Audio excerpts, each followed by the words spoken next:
Hello, everyone. Tonight, we gather here in quiet companionship, and I'm truly grateful to have you with me. Imagine this, the room dimly lit, a candle flickering in the distance, casting soft shadows across the wall. Outside, a breeze rustles gently through unseen trees, and somewhere nearby, perhaps a wind chime sings faintly into the night. You're here now, and that's enough. We're going to talk about something subtle, something so gentle that it often passes beneath our awareness. Symbols. Not the kind you see in textbooks or advertisements, but sacred ones. Symbols born in silence, carried across centuries, whispered in temples and carved into stone, not to last forever, but to point to what is. Symbols don't shout, they don't demand. They wait for you to listen. And tonight, we begin to listen together. But here's a small truth, a reality check before we dive too deep. The journey inward, the journey through meaning and memory isn't always easy. Not because it's painful, but because it's quiet. And in a world that celebrates loudness, quiet can feel unfamiliar. That's why we walk slowly. That's why we start small. And that's why we use symbols not to escape the world, but to gently return to ourselves. So before you get too comfortable, take a moment to like this video and subscribe only if you truly feel drawn to what we're building here together. And if you're still awake enough, I'd love it if you dropped your location and the time in the comments.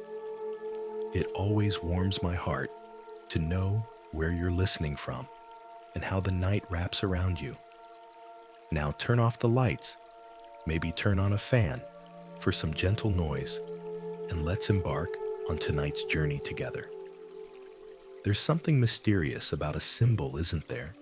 You see one and you feel something, even if you don't quite know why. The shape, the color, the symmetry. It reaches something older than words, more tender than thought. In Buddhism, symbols are not decorations. They're not even ideas exactly. They're doorways, soft ones, not grand arches or heavy gates, more like openings in a bamboo fence, a space where the breeze moves through. We begin with this idea that a symbol holds presence, not because it's powerful on its own, but because your attention gives it life. Think of a bell, hanging quietly from a wooden beam, still, silent, not doing anything, until someone walks by and gently touches it. Gong. And in that sound, there's a pause in the mind, a return, a space where breath becomes real again. That's what Buddhist symbols are like. They're not idols to worship. They're instruments for remembering. And so, we remember slowly, kindly tonight. You might have seen the lotus flower. It's everywhere in Buddhist imagery. And yes, we'll spend more time with it soon. But for now, let's just remember where it grows in the mud. Thick, sticky, dark mud. And from that comes something pure, something beautiful. Why does that matter? Because symbols are never just about what they look like. They're about what they remind us of. The lotus reminds us that our healing does not need perfection, that growth doesn't need to begin in clarity, that you can rise even when it feels like everything around you is murky, confusing, or hard. That's the work of a symbol. Quiet encouragement, like a hand resting gently on your shoulder. You don't need to memorize meanings. You don't need to believe in anything. You only need to feel your way. Let the symbol come to you. Now close your eyes if you haven't already, and imagine a soft light forming in front of you. Not blinding, not overwhelming, just a soft glow. This is the place where symbols live in the space between what is seen and what is understood. Let the mind rest. Tonight we are not analyzing, we are not striving, we are simply noticing. Maybe there's a symbol that comes to your mind right now. A shape, a color, a gesture you once saw in a temple. Let it arrive. Let it float. And if nothing comes, that's perfectly okay too. The breath is enough. I once heard someone say, the symbol isn't the truth. It's the shadow the truth leaves behind. Isn't that beautiful? And in some way, as you lie here, letting your body soften and your thoughts drift, you're letting those shadows play on your walls too. You're allowing these ancient patterns to find their way into your quiet heart. That's what this journey will be. Not an explanation, but an experience. Not a path of knowing, but of remembering. And so, with every gentle word, every pause, we let a little more light in, a little more silence, a little more space between the noise. Tonight, we begin by honoring the symbol of presence itself. Because you are here, you are listening, and something deep within you already remembers what you've forgotten. Let's rest here a little longer. Why symbols can heal the heart. There's something about the way symbols linger in the background of our lives, quietly, patiently, never intruding, but always available.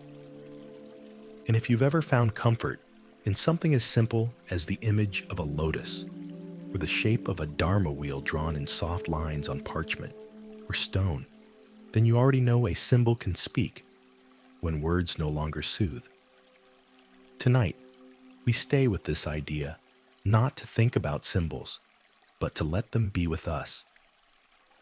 Let's ease into this space where no one is asking for explanations. Only the breath, and maybe the heart, asking for rest. There's an old saying in Buddhist tradition, the mind knows, but the heart understands. And when we speak of healing, true healing, we are speaking to the heart. You might have come here with the weight of a long day still pressed against your chest. Or perhaps with a memory that keeps returning, uninvited but familiar. Whatever it is, just for now, let it settle beside you. You don't have to push it away. Symbols, like the breath, invite us to sit with what is not to fix, not to analyze, just to be with. Now imagine a simple object, maybe a small stone or a wooden bead, worn smooth with time. In Buddhist practice, people often carry such objects, not because they are magical, not because they promise answers, but because they are anchors. They bring the mind back to the moment. They remind the heart of what it already knows. This too is a passing cloud, a mala bead, a hand-carved lotus, a small image of the Buddha sitting beneath the Bodhi tree. These things are not sacred because they are rare. They are sacred because of how we meet them, with quiet, with reverence, with a heart willing to feel again. And when you let your hand wrap around such an object, when your eyes meet it softly, something happens inside.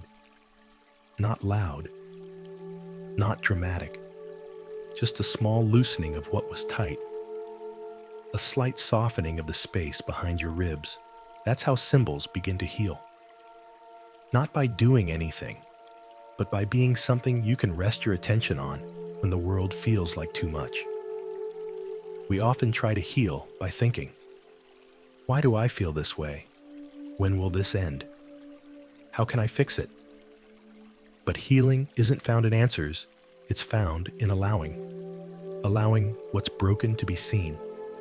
Allowing what's tender to be held.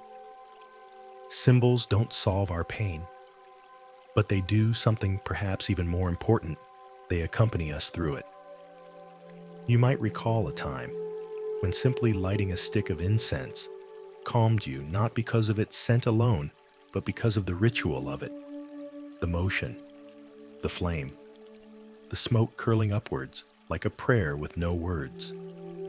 That's the power of symbol. It turns even the simplest gesture into a sanctuary. Let's pause here. Notice your breath. not trying to change it, not forcing it to deepen, just noticing. And now, think of a shape, a symbol that once made you feel safe. Maybe a soft spiral, an endless knot, a closed circle. Let it appear gently in your mind. Let it float. Let it rest beside your breath. If nothing comes, that's all right. The breath is still here, always here. You see, healing doesn't rush. It doesn't perform. It unfolds like petals, layer by layer, without urgency. And in Buddhist traditions, symbols are used not to impress others, but to remind ourselves of truth, of peace, of spaciousness. When someone sits in meditation before a Buddha statue, it's not the statue that transforms them. It's the willingness to sit, the willingness to return to the breath again and again. The statue just helps them remember. That's what all symbols do. They help us remember. Not new things, but old things, ancient things, timeless things that still live inside of us. Sometimes we forget we're allowed to be gentle. We forget that our hearts need softness, not strength. And in those moments, symbols whisper what words cannot. You're safe. You're not alone. This will pass. So tonight, let your healing begin, not by trying, but by noticing. The way your breath enters and leaves. The way your body rests without needing to do anything more. The way a single thought, soft kind, can change the weather inside your chest. Let a symbol guide you, even if it has no name. Maybe the healing begins right now. Not tomorrow, not when everything is perfect, but right here in the stillness, right here where nothing is asked of you. Right here where the heart remembers what it feels like to be whole. Lotus in the mud, suffering and purity. Imagine it again tonight, the lotus. Its petals, soft light, almost glowing in the early morning sun. Floating above the water, untouched by the mud below. But that mud, it's not something to escape from. It's where the lotus is born. We often look at beauty and peace as something we find after suffering is over. But in Buddhist wisdom, the truth is more tender peace arises through suffering, like the lotus blooming from the mud, not in spite of it. So tonight, we pause here, in the mud, not to sink, but to understand, to remember. What if the very thing you've been trying to avoid, sadness, tiredness, restlessness, is the very ground from which your next transformation will grow?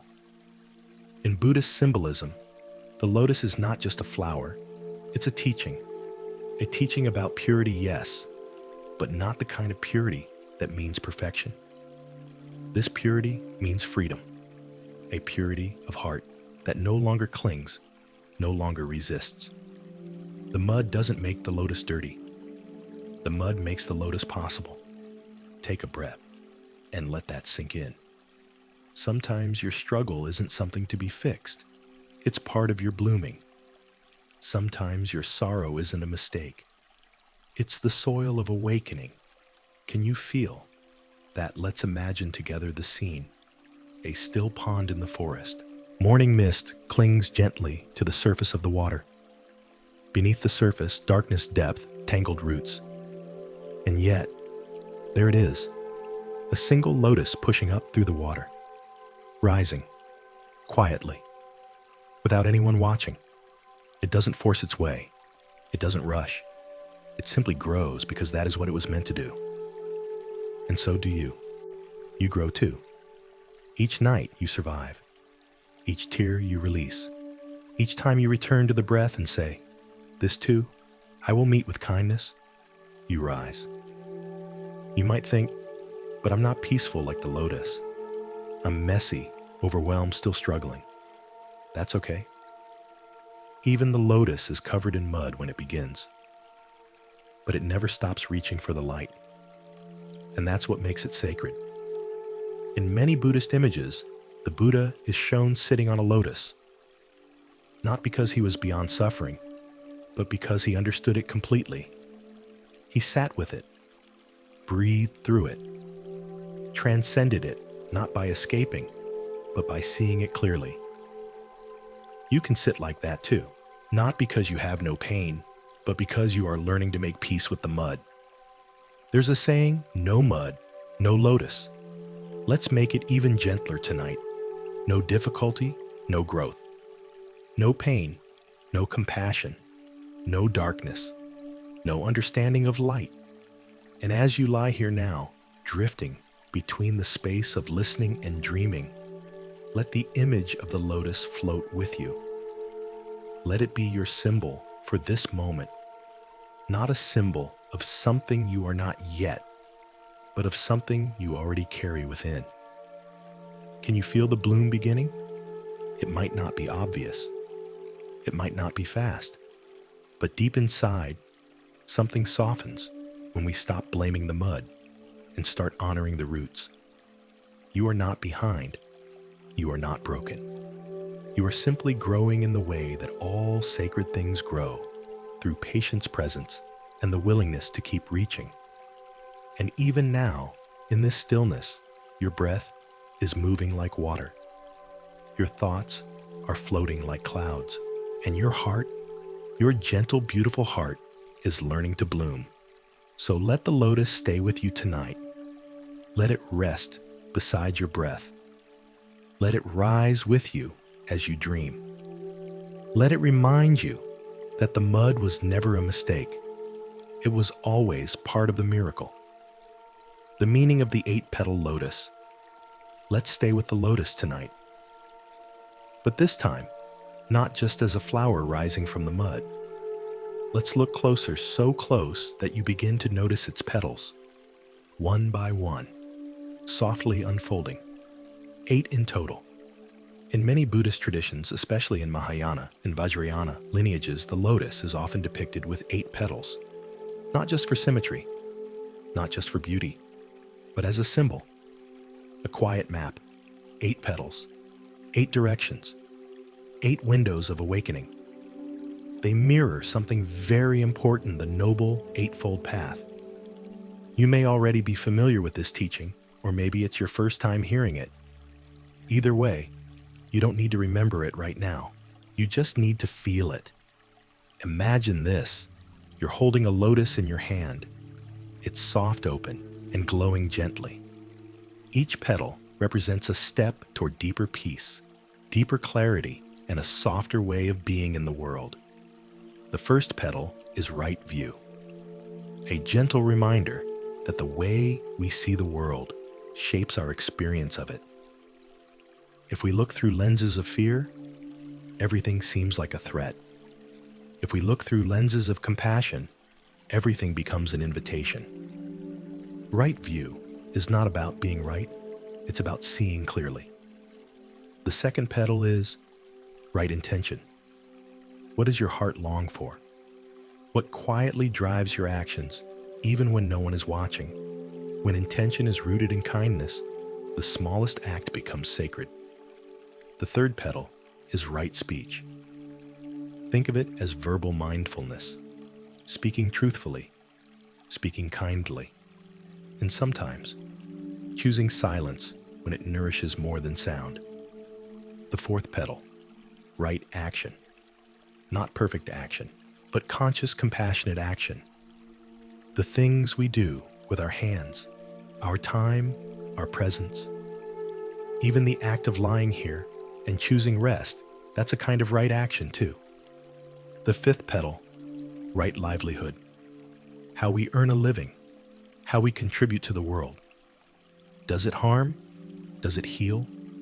Can we align what we do every day with what brings peace inside? The sixth petal is right effort. Effort doesn't mean strain. In Buddhism, right effort means cultivating what is wholesome and letting go of what brings suffering. It's not about pushing, it's about choosing. The seventh petal, right mindfulness. Being here, now, breathing, noticing, receiving. This very moment, this breath, The symbol in your heart is mindfulness. And the final petal, right concentration, the ability to stay, to rest the mind gently on one thing without wandering. Tonight, that one thing might be the breath, or the image of this soft, 8-petaled lotus. Can you feel it now? 8 petals, 8 paths, all of them connected, not linear, not separate steps, but flowing together like water in a quiet pond. This is the lotus as a teaching. Not just a flower of beauty, but a gentle reminder of how to live. Not as someone perfect, not as someone beyond mistakes, but as someone walking slowly, gently, returning again and again to presence. Take a moment now and breathe with each petal. Inhale, right view. Exhale, right intention. Inhale, right speech. Exhale, right action. Inhale, right livelihood. Exhale, right effort. Inhale, right mindfulness. Exhale, right concentration. Let this cycle repeat a few times if it feels good to you. No rush, no need to do it correctly. Just breathe, as if the petals are opening with you. And maybe, just maybe, you begin to sense that this path isn't outside of you. It's not a mountain to climb or a rule book to memorize.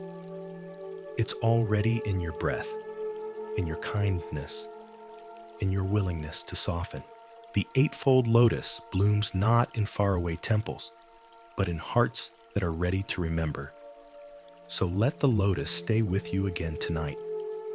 And when you dream, may each step of the path walk with you gently.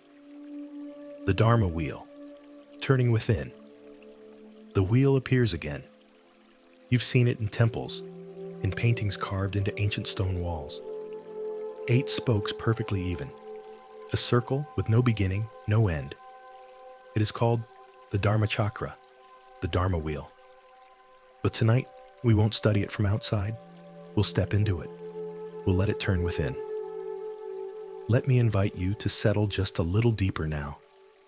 The body softens more easily the 4th or 5th time you listen, doesn't it? The breath becomes a little quieter. The space between thoughts grows more spacious. This is where the wheel turns best, not in a flurry of thinking, but in a still mind. The Dharma Wheel is a symbol of motion, yes, but also of continuity, stability, and return. It is said that when the Buddha gave his first teaching, his first turning of the wheel of Dharma, he set something into motion that would never stop. Not just teachings, but remembering. So, if this wheel were not out there on a monastery wall, but inside you, what would it mean to let it turn? Start by imagining that the center of the wheel rests in your heart. Not your physical heart, but the quiet space beneath your ribs. That deep, calm space where the breath naturally returns when you're not trying to control it. That center is still, always still. Even as life moves around it, even as change and loss and uncertainty turn, like outer rings, the center remains, like the hub of a wheel. So too, in the teachings, we are reminded the path does not begin with chaos. It begins with stillness, not by rejecting movement, but by anchoring within it. The spokes of the Dharma Wheel. They are the eightfold path you already know, each one reaching from the outer world back to the heart. Each one offering guidance, not commandments, but invitations. And the circle. The circle is time. It's the cycle of rebirth.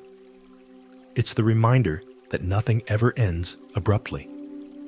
Everything flows into something else, like breath, like thought, like night, flowing gently into morning.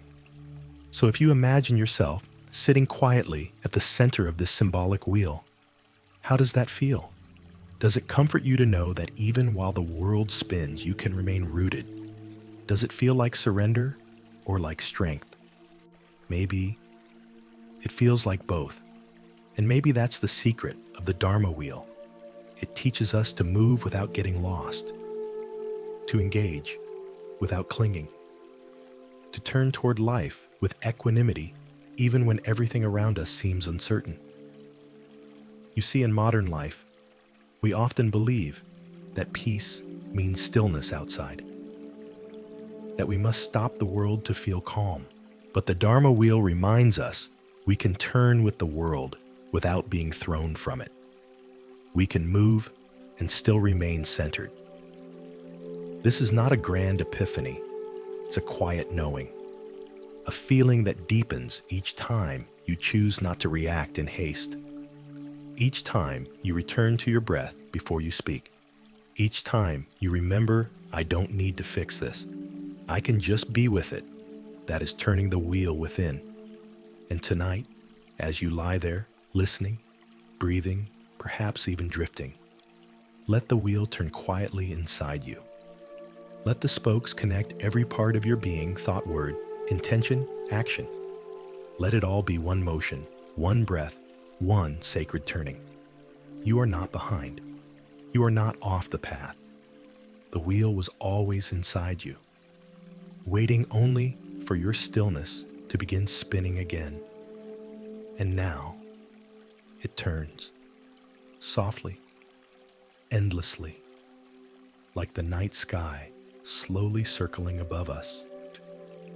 The Eightfold Path, beneath the wheel.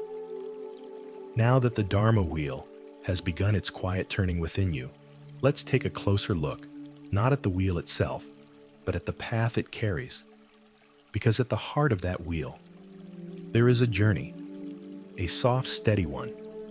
8 directions, 8 gentle steps, not rules, not commandments, just ways to walk. They are often taught as a sequence. But tonight, I invite you to see them differently. Not as steps on a staircase, but as petals of the same flower, or as tones in a melody distinct, but part of the same song. Let's walk through them slowly together, as if walking barefoot on dew-soaked grass before dawn. Each step a return, each word a whisper. Right view. Not about being right in the world, but seeing things clearly. Seeing with the eyes of compassion rather than fear.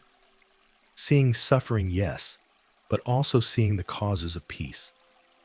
Right view is when you see that everything changes and still feel safe. Right intention. Where does your heart lean? Is it holding on or softening? Right intention doesn't mean perfection. It means direction. A quiet promise you make to yourself. I will try to be kind. I will try to let go. I will try to stay awake. Right speech. Tonight, let's be with silence. But even in silence, we can feel how words matter. Right speech is not only about what we say, but why we say it. Words can soothe. Words can heal. And sometimes, silence is the most loving word of all. Right action. This step can feel heavy, but let's keep it soft. It's not about doing grand things. It's about doing the small things with care. Holding a door. Washing a dish. Speaking gently. When action flows from stillness, it becomes sacred. Right livelihood. This one may feel distant in a world of busy work and deadlines. But it's really about harmony. Do the ways we make a living also help us stay alive, inside? Right livelihood is not about the job itself. It's about not harming and about contributing gently to the world. Right effort. Effort doesn't have to mean strain. Right effort is the effort to stay present, to let go of thoughts that harm and feed the ones that heal. Like tending a small fire, too much wood, it smothers. Too little, it fades. Right effort is balance. Right mindfulness. You are practicing this right now. Listening, breathing, letting the moment be enough. Not clinging to the past, not running into the future. Just here. This is mindfulness, not a skill to learn, but a place to return to. Right concentration, the last petal, the last tone. It's not about shutting out the world. It's about focusing gently on what matters. Tonight, maybe that's the sound of your breath. Maybe it's the image of the wheel, or the lotus, or a candle's glow.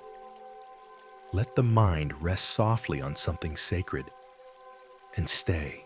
These are the Eightfold Teachings. But really, they are 8 reminders that peace is not found by running. It's found by returning. Each of these teachings, each spoke of the wheel, each petal of the lotus calls us back to ourselves. And there's no rush. The path unfolds in each breath. You may forget, and remember, and forget again. That's okay. Even forgetting, it's part of the way back. So tonight, as you lie here, let these 8 steps hold you gently. You don't need to walk them. Just rest with them. Let them whisper to you as you fall into sleep. You are enough. You are on the path. And even when you feel lost, the Dharma never forgets you. The endless knot and gentle interbeing. Now let your mind drift gently to another symbol. Not a flower, not a wheel, but a simple knot woven continuous with no beginning and no end. It's called the endless knot. In Sanskrit, it is the Srivatsa. In Tibetan, Dipal Bayu. But you don't need to remember the names, only the feeling.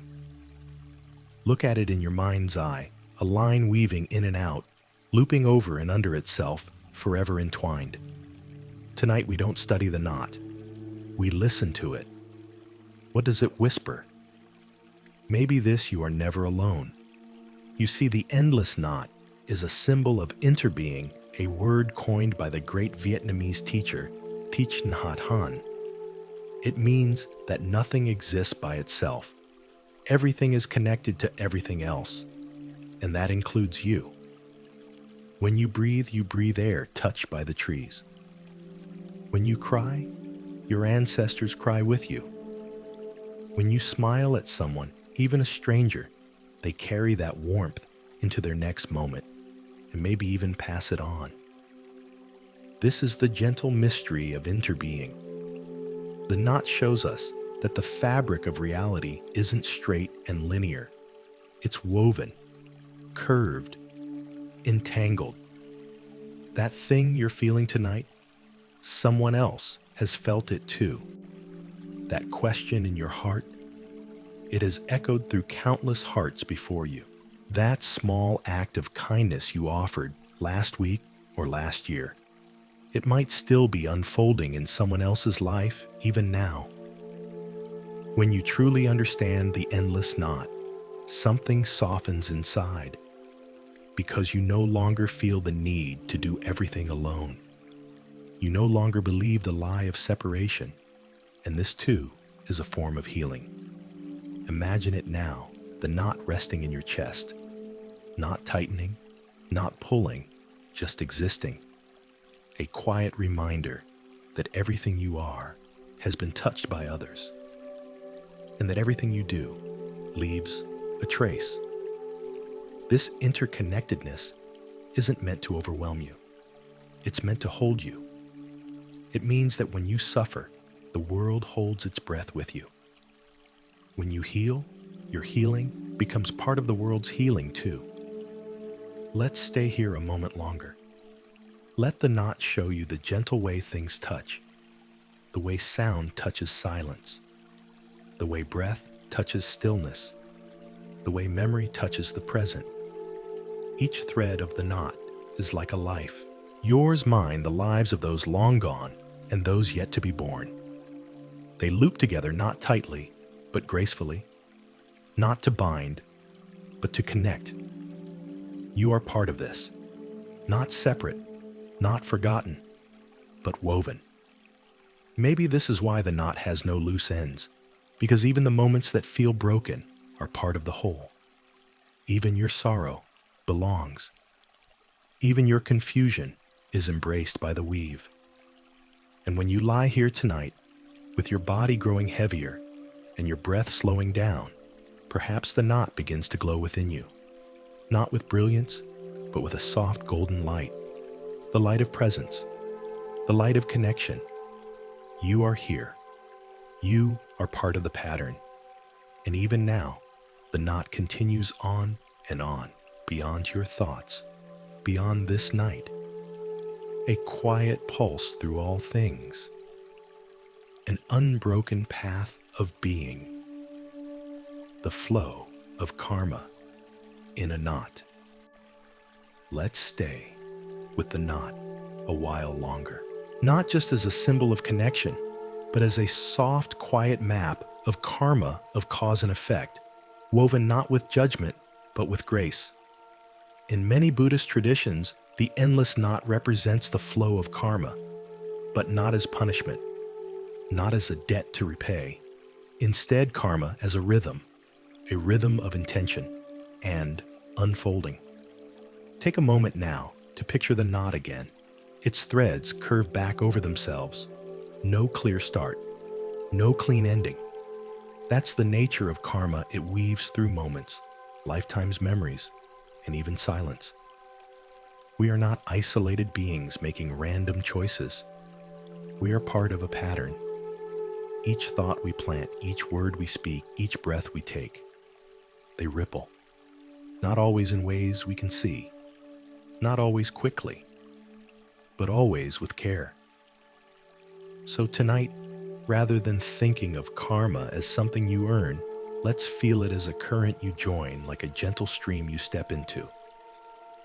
Sometimes you plant seeds with kindness and don't live to see them bloom. Other times, you reap blossoms you didn't know you sowed. This, too, is the knot's wisdom. Nothing is wasted. Even a moment of gentleness leaves its mark. Perhaps you've asked before, why do I suffer when I've tried so hard to be good? Or why do others seem to find peace while I still struggle? The knot has no answer in words, but its shape, its endless loops, they seem to say everything returns, but not always in the way you expect, not always in the season you imagined. There's a soft trust hidden in the design, a trust that what you give matters, that your smallest acts of presence ripple into places you'll never see. You may think, but what if I've made mistakes? You have. So have I. So has everyone. The beauty of karma isn't in tallying debts. It's in learning to plant again, to choose again, to water different seeds. Even now, you can return. With your next breath, you can begin weaving something new into the knot. And if you look closely, you'll notice the knot doesn't tighten when you make a mistake. It keeps flowing. It doesn't punish, it invites. It invites you to step into the pattern with more awareness, with more kindness, with more patience. Let's try that now. Breathe in and silently think, I offer peace. Breathe out and silently think, may peace return to me. Again, slowly. Inhale, I offer compassion. Exhale, may I receive it in time. These aren't spells. They are soft threads. Threads you weave into your life gently over time. And the knot grows. The karma shifts. The rhythm changes. You don't need to see the whole design. You only need to keep weaving and trust that somewhere in the infinite tangle, your light is already part of it. Rest here. Let the knot hold you. Let karma flow, not as fear, but as comfort. And if tears come, let them. If silence settles, welcome it. You are a thread in the tapestry of all things. And tonight, your breath is weaving something soft, something sacred into the world. Bell of Dharma, the sound of now. Let the knot begin to fade in your mind now, like mist lifting gently from a still lake. In its place, let a new image arise, not of something seen, but something heard. A bell, simple, hung in wood, silent for a long time. And then someone walks by. They pause, they bow. They lift a small wooden striker and gently, almost reverently, invite the bell to sing. Gong. The sound begins not at the strike, but in the stillness just before. and then it rings out pure round, embracing everything it touches. It lingers, it expands, it fades, but what it leaves behind is now. The Dharma bell, called the Ganta in Sanskrit, is not merely a musical object. It is a symbol, a sacred reminder. And in the way of symbols, it teaches not with words, but with presence. The bell is not about noise. It is about returning. In Zen monasteries, the bell is rung before and after meditation. In some places, it is sounded whenever someone passes away or whenever a new beginning is needed. But underneath all these moments is one deeper message. Come back. Return to now. You are here. The sound of the bell is not a command. It is a gentle invitation. You might even say the bell doesn't call us back. It reminds us that we never truly left. Think of the bell as a breath made audible, a vibration that shakes loose all the thoughts stuck in the corners of your mind. Not violently, not suddenly, just gently. Right now, as you listen, there is no actual bell, but perhaps you can imagine one, not from memory, but from within. A sound forming just behind your forehead, drifting down through your chest, resting in the space just below your ribs. That's where presence lives, and that's where the bell rings. You don't have to be in a temple. You don't have to light incense. You don't even have to know Buddhist teachings to hear it. You only have to pause and listen. Try it now.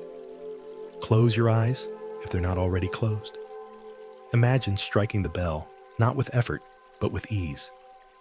Hear the note as it begins. Let it ring. Follow it as it stretches further and further until it fades into silence. And that silence, that's the point. The bell gives birth to silence, not emptiness, but fullness without noise. A space where everything becomes softer, kinder, realer. In that silence, your breath returns to you. In that silence, the need to fix or figure out disappears. In that silence, you simply are. Sometimes when you feel lost, what you need is not direction, but a pause. Not a new goal, but a clear breath. Not a plan, but a bell. You can ring this bell anytime. With a gentle inhale, with a soft smile, with the decision to let go of one thought just for now. It's not complicated, it's not dramatic, but it is sacred. Because when you return to now, you return to life. And the bell, in all its simplicity, is a path back. So tonight, as you lie in the hush of your room, listening to these words drift like leaves on a slow stream, let the bell guide you. Let it ring not in your ears, but in your being, not to wake you up, but to bring you back home. You are here, and that is enough. Stillness. Between the bell rings. The bell has rung. Its sound is gone now. What remains? Let's rest in that space together. Between one breath and the next. Between one thought and the next. Between one note of the bell and the next. There's a silence. And in that silence, something opens. It's easy to think that the bell is the main event, that the sound is the gift. But in the deepest teachings, it's not the sound that transforms us. It's the stillness that follows. Because sound comes and goes. But stillness can stay with you forever if you learn to listen to it. Right now, notice the silence between words, the pause between sentences, the little spaces of breath where nothing is said, and yet something is deeply known. The Dharma bell invites us into that space. It asks nothing. It doesn't pull. It simply opens a doorway and waits. In Zen practice, when a bell is struck, the practitioners do not move when the sound ends. They remain, breathing into the quiet that follows. That quiet is where the heart settles. That quiet is where the teachings enter. You see, we live in a world of noise. constant activity, constant thought, constant scrolling, solving, fixing, measuring. But silence is where truth begins to bloom.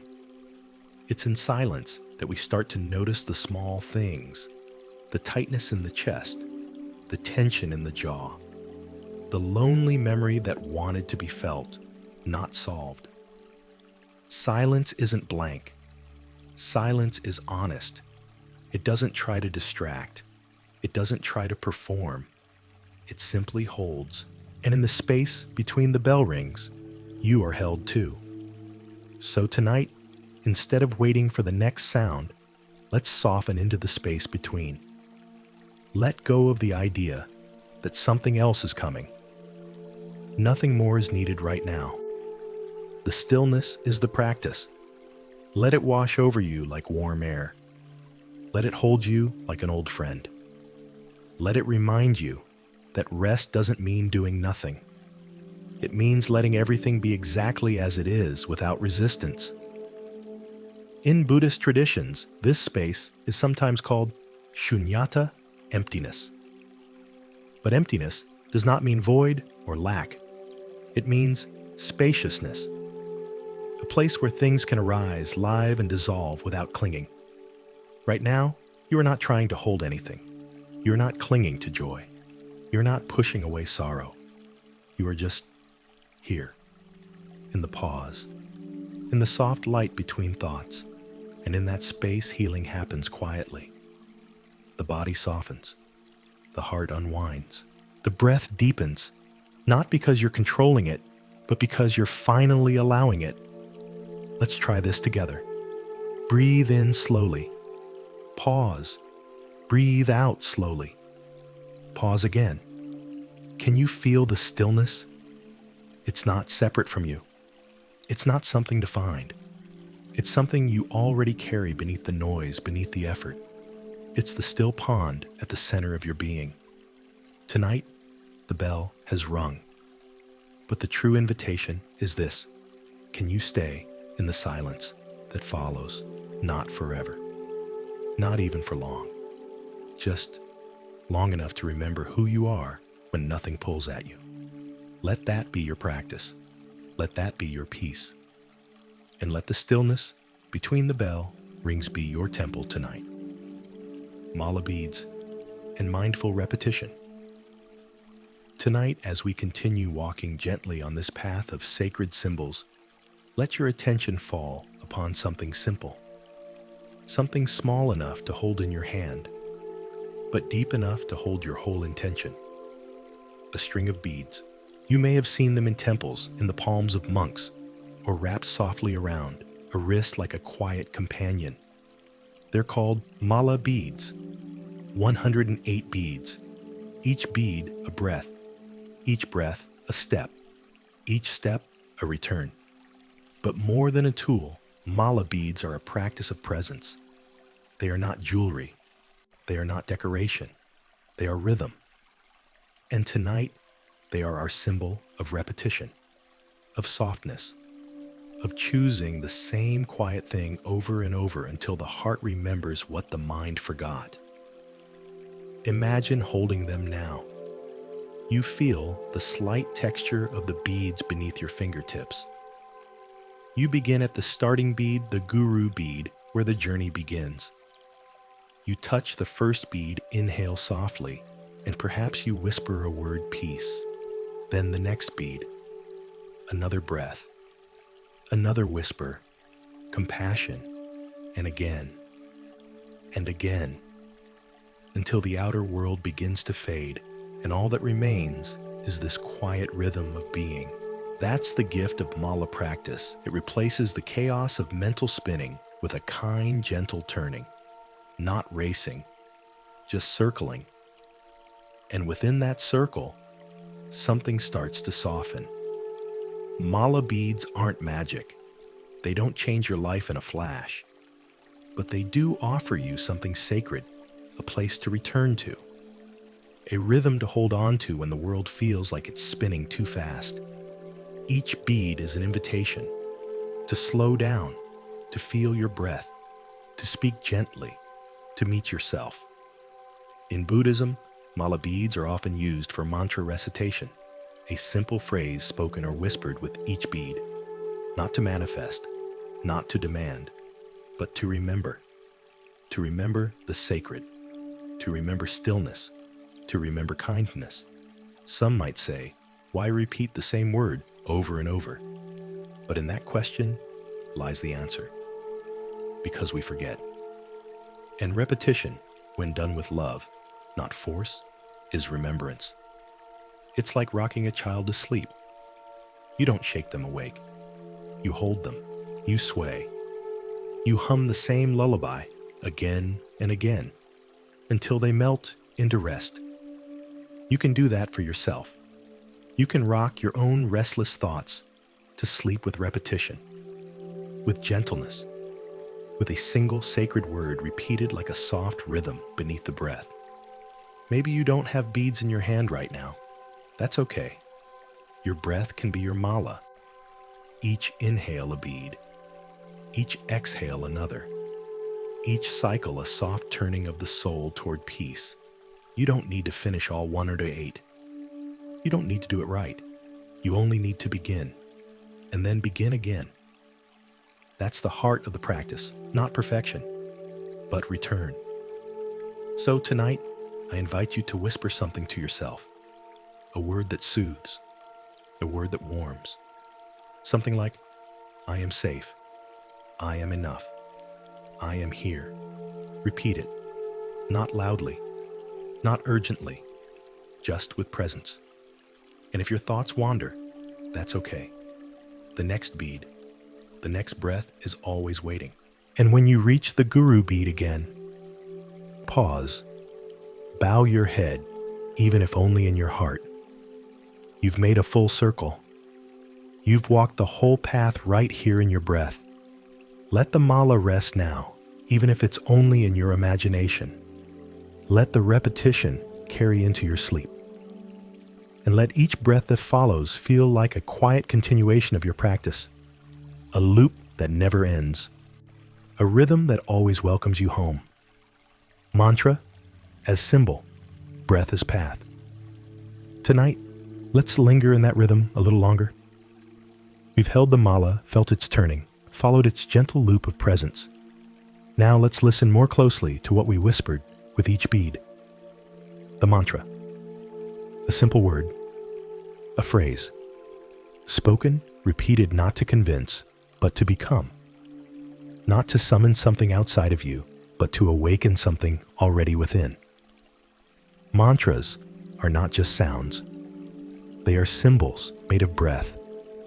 And when spoken with awareness, they become paths that lead inward.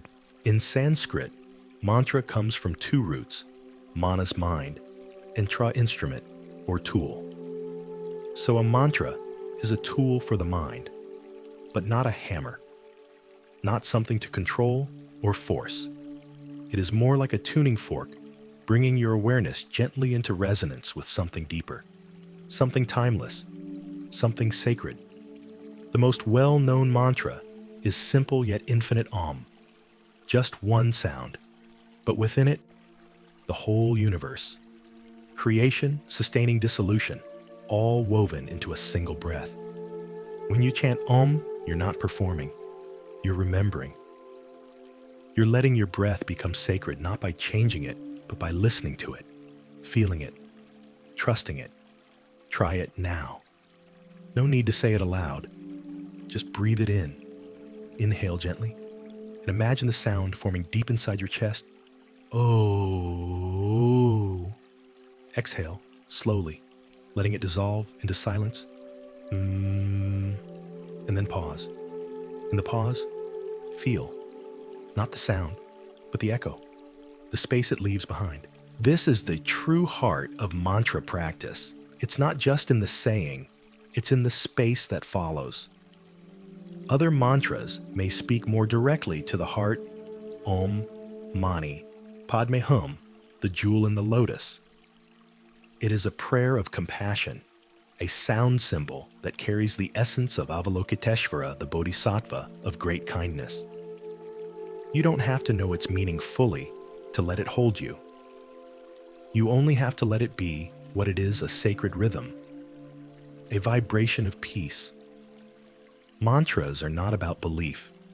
They're about experience, about vibration, about allowing your breath to move through a form that carries meaning, not in the mind, but in the soul. And the beautiful thing, you already have the instrument you need: your breath, your presence, your willingness to return over and over, even if the mind wanders, even if the words blur, even if all you can do is whisper one phrase softly until sleep takes you. The repetition becomes a lullaby, a spiritual lullaby. Each breath is a verse. Each pause is a soft hand resting on your chest. Some nights, your mantra might be Sanskrit. Other nights, it might be simpler. Still I am here. I release. I am loved. Whatever you choose, let it be gentle. Let it match the rhythm of your breath. Let it walk beside you, not ahead of you. Because mantra is not a chase, it's a return. And your breath is the path. Every inhale a step inward, every exhale a letting go, until the breath and the word become one. So tonight, let them guide you together. Breath and mantra, symbol and presence. No need to understand everything. No need to do it perfectly. Just begin and continue until your breath becomes your bed, and your word becomes your dream, and your silence becomes your home. The Bodhi tree, shelter for becoming. Tonight, we walk beneath the branches of an ancient tree. Not a tree of grandeur or sharp display, but one that has stood quietly for centuries. A tree with heart-shaped leaves that rustle even in the gentlest breeze. A tree that doesn't call attention to itself, but offers shelter to any soul willing to sit beneath it. This is the Bodhi tree. Under this tree, the Buddha awoke not by escaping the world, but by seeing it clearly. Not by fleeing suffering, but by understanding its nature. And so this tree became more than a plant. It became a symbol of becoming. Let's sit with it tonight. Close your eyes if you haven't already. Imagine a wide trunk, firm, unmoving. Its roots stretching deep into the earth, steady and unseen. Its leaves flutter gently light, playing through their edges. The ground is cool beneath you, and you are simply sitting. You don't need to be meditating. You don't need to be seeking. You're just resting. Underneath something older than thought and wiser than fear. The Bodhi tree has no doctrine to offer. It doesn't preach. It only stands. And in its standing, it reminds us, you too can stay. You too can root yourself when everything else feels like it's falling apart. You too can be still, not because you've figured everything out, but because you've stopped running. There's a story that before the Buddha became awakened, he made a vow beneath this tree, though only my skin, sinews, and bones remain. I will not move from this seat until I have found the truth. But you are not asked to make that vow tonight. You are simply asked to sit, to breathe, to listen, to allow the Bodhi tree not as wood and leaves, but as presence to remind you that everything you seek is already here, already within, already waiting in the stillness beneath the noise. Let this tree be your temple. Let it cast a shadow wide enough to hold your worries, your questions, your fatigue. Let it be a symbol of what it means to be with yourself fully, without judgment, without needing to solve, just to be.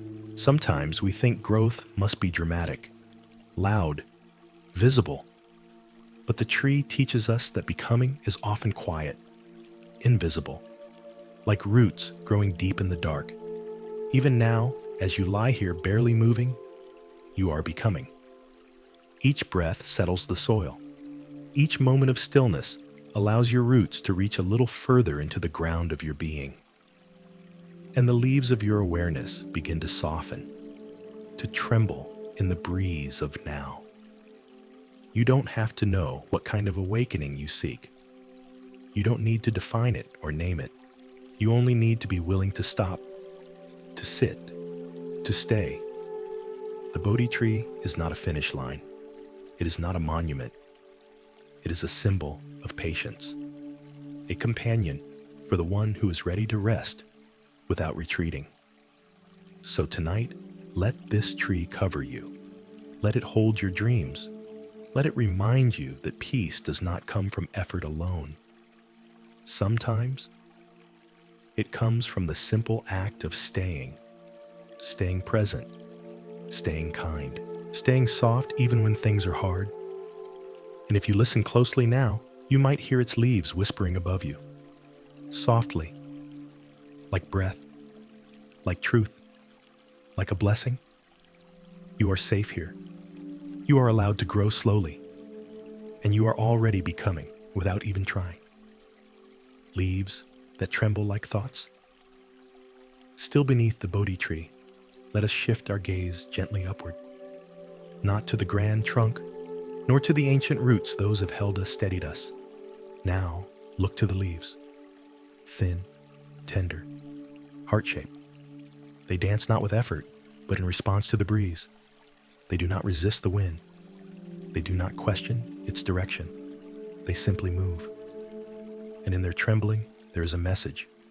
Your thoughts are like these leaves, always moving, always changing, responding to unseen winds, shifting, flickering, sometimes restless, sometimes still. You might ask, when will my mind stop moving?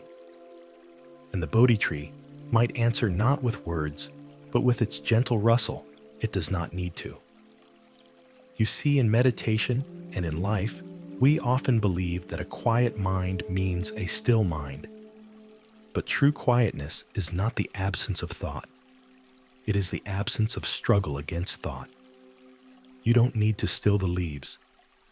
You only need to stop grasping at them. Let your thoughts move like leaves in the breeze. Let them pass. Let them shimmer. Let them be. Some thoughts may be warm, memories, hope's gentle imaginings. Others might carry heaviness, regrets, doubts, old worries returning for another visit. Whatever comes, let it come. Whatever goes, let it go. You are not your thoughts. You are the sky that holds them, the wind that passes through, the tree that does not flinch when the branches sway.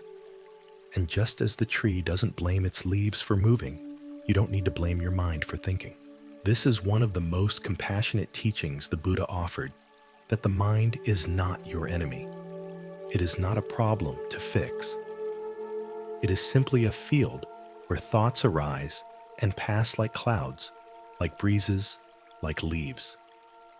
Tonight, as you lie here, listen again to the leaves, not just in your imagination, but perhaps outside your window, if you're lucky. Notice how they dance with the wind, how they let go so easily, how they shimmer without trying to shine. What if your thoughts could do the same? What if instead of tightening around them, you softened? What if instead of judging your thinking, you greeted it like an old friend, one who speaks too much, but whom you've learned to love anyway? You are not here to control the wind. You are here to notice it, to watch it carry your thoughts across the sky, to feel the space that remains when you stop chasing every whisper.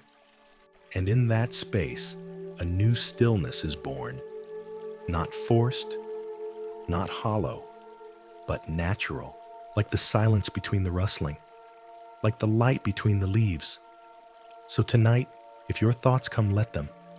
Watch them flutter, watch them fade, watch them settle, and know that beneath it all, you are the tree, rooted, steady, whole. The leaves may tremble, but you remain. The eye of wisdom sees kindly. Now let us turn inward once more, this time, not to a sound or a tree or a trembling leaf, but to a gaze, a quiet gaze. Imagine an eye not made of flesh, not blinking or watching in judgment, but an inner eye. A symbol that appears in many Buddhist temples, carved into stupas, painted on sacred scrolls. The eye of wisdom. Sometimes it is shown open, sometimes half closed in meditation, but it is always still, always soft, always clear. This eye does not look outward to label, compare, or measure. It looks inward, and it sees with kindness. It does not pierce, it perceives. It does not criticize, it understands. It does not divide, it includes. And so tonight, we gently open that eye within you, not with strain, but with curiosity. You see, many of us are used to seeing ourselves through harsh eyes. The eye of self-judgment, the eye of expectation, the eye of memory playing old films where we didn't quite measure up. But the eye of wisdom has no interest in blame. It sees your suffering, and it does not turn away. It sees your efforts, even when they're invisible to others. It sees your confusion, your fear, your longing to be free, and it says only yes. I see you, and you are already enough. Let this gaze rise gently now, from somewhere behind the center of your forehead. Not a beam of light, but a soft glow, a calm awareness, a presence that watches without reaching. Notice how it feels to look at your own thoughts through this lens. No need to change anything, just witness. Let it soften the tension you didn't even know you were holding. Let it soothe the sharp edges of self-criticism.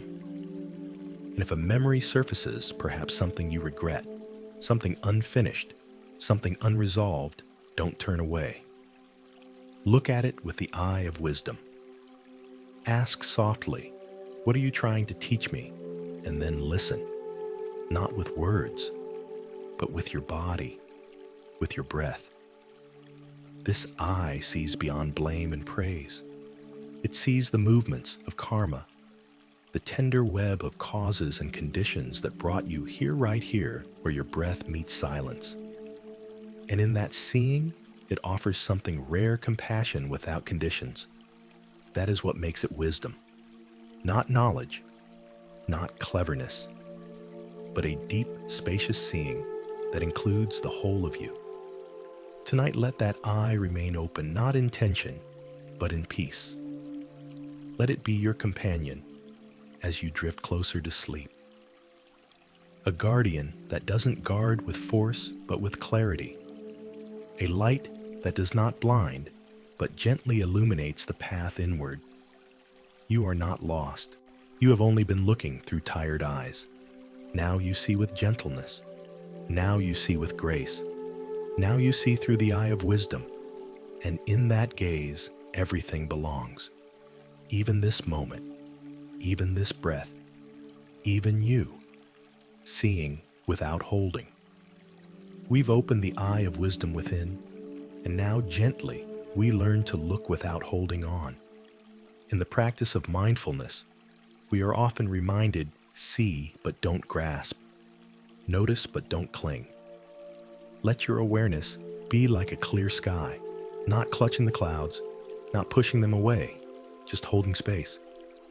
Tonight, let us sit in that clear sky. Let's practice the art of seeing without needing to possess, without analyzing, without naming, just being with what is. You may have noticed by now as you lie here in softness that the mind wants to hold things. It sees a thought and it chases. It feels an emotion and it tightens. It touches a memory and it locks in. But what if you didn't? What if you simply saw and let it pass, like watching a bird cross the sky, or a boat drifting down a wide, silent river, or the shadow of a cloud passing slowly over the surface of a lake? That's what this part of the journey is about. Seeing, letting, being. Let's try it now. Notice the breath, not because you want to deepen it, not because you want to slow it, just to notice. See the rise. Feel the fall. Be present but not attached. Now let your mind open like the sky above a still mountain, and whatever arises, greet it. A thought, I should have done that differently. See it, bow to it, let it float away. An emotion, loneliness, maybe, or restlessness. Acknowledge it, touch it gently, and let it move like mist in the morning. You are not denying anything. You're simply refusing to imprison it. You're choosing presence without possession. This is the subtle teaching of non-grasping. In Pali, it's called anupadana, the freedom that comes when we don't pick things up and carry them longer than we need to. Just because a thought arises doesn't mean you have to hold it. Just because a feeling appears doesn't mean you have to identify with it. You are allowed to be the witness. You are allowed to say, I see you, and I let you go. This too is wisdom. This too is peace. And it's not passive. It takes courage to see without clutching, to feel without clinging, to love without owning, to breathe without forcing. You may find as you rest here tonight that this way of seeing brings unexpected relief, because the mind is tired of spinning, tired of collecting, tired of carrying things it was never meant to carry. But now you can set them down, one by one, thought by thought, like autumn leaves falling from a tree. The tree does not regret. The leaf does not resist. It simply lets go, because the time is right. Maybe it is your time too, to see without holding, to open the eye and rest in the gaze, to let the world move through you, gently, without weight, so that when sleep comes, it finds you already floating, already free, already at home in the sky of your own awareness. The wheel of life. A soft reminder. Now that we've opened the eye and let go of what we don't need to carry, let us turn gently toward another symbol, one that at first may seem complex, even overwhelming. It's called the Wheel of Life, or Bhava Chakra. You may have seen it before, a vivid circle filled with images, realms, beings, animals, gods and demons, flames, chains, and circles within circles. It's often painted on the outer walls of temples, but it's not a warning. It's a reminder, a map of the human condition held not in fear, but in understanding. Tonight, we don't need to dissect its every part. We only need to feel what it offers. The wheel of life shows us that life turns. Pleasure and pain come and go. Gain and loss. Fame and obscurity. Joy and sorrow. Birth and death. Round and round.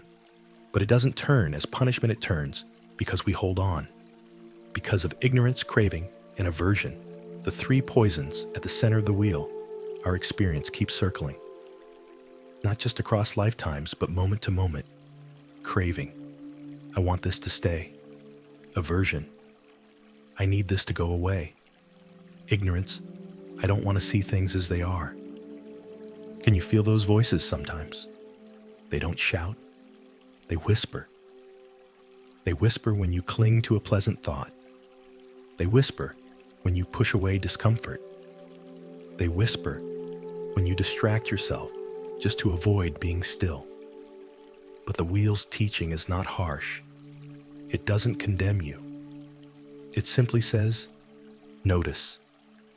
Notice what pulls you into another turn, another cycle, another tightening, and gently ask, is this something I need to carry forward? What happens if you let it be? What happens if you allow the wheel to turn, but stop clinging to the spokes? Suddenly, the center appears, still, quiet, spacious. You don't need to escape the wheel. You only need to stop spinning with it. The Buddha is often shown just outside the wheel, pointing to the moon. Not because the moon is better, but because the moon reflects peace beyond cycles. The Buddha doesn't drag you out. He doesn't shame you for being caught in patterns. He just points to something softer, something freer, something that's already inside you, even now. As you listen, as your body melts into the mattress, as your breath slows and your awareness expands. Right here, in this moment, you're stepping outside the wheel. Not because you've escaped life, but because you've chosen presence over compulsion. And when the wheel turns again tomorrow, as it will, maybe you'll notice it more clearly. Maybe you'll smile at it. Maybe you'll remember, there's that pull again, but I don't have to follow.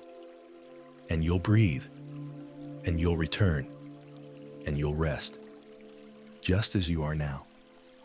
Held not by motion, but by stillness, not by control, but by awareness. The wheel turns, but tonight you are still. Rebirth, through symbolic cycles, the wheel has shown us its turning. And now gently we follow that motion inward, not to be caught in its spinning, but to recognize something tender beneath it. The cycle is not a trap. It is a teacher. In Buddhist thought, samsara, the cycle of birth and death, is not inherently bad. It is simply what happens when conditions arise. And within this turning, there is room to awaken, again and again. So tonight we soften into this idea, rebirth, not as a future life, but as the sacred possibility in this moment. With each breath, you are reborn. With each pause, you are renewed. With each letting go, something begins again. There is a quiet miracle in that. You do not need to wait until your circumstances change. You do not need to wait until the past is healed or the future is certain. You can begin again now. Let's sit together with this truth beneath the wide sky of breath. Inhale, this is a beginning. Exhale, this is a release. Inhale, I arrive again. Exhale, I surrender again. And just like that, you're not stuck. You're flowing. You're not trapped. You're turning gently, like a leaf on a stream, not trying to control the current. The symbol of rebirth is not only in the wheel, it's in the lotus blooming again each day from the mud. It's in the candle relit again after going out. It's in your breath arriving fresh even after a moment of fear or forgetting. You do not need to be the same person you were this morning.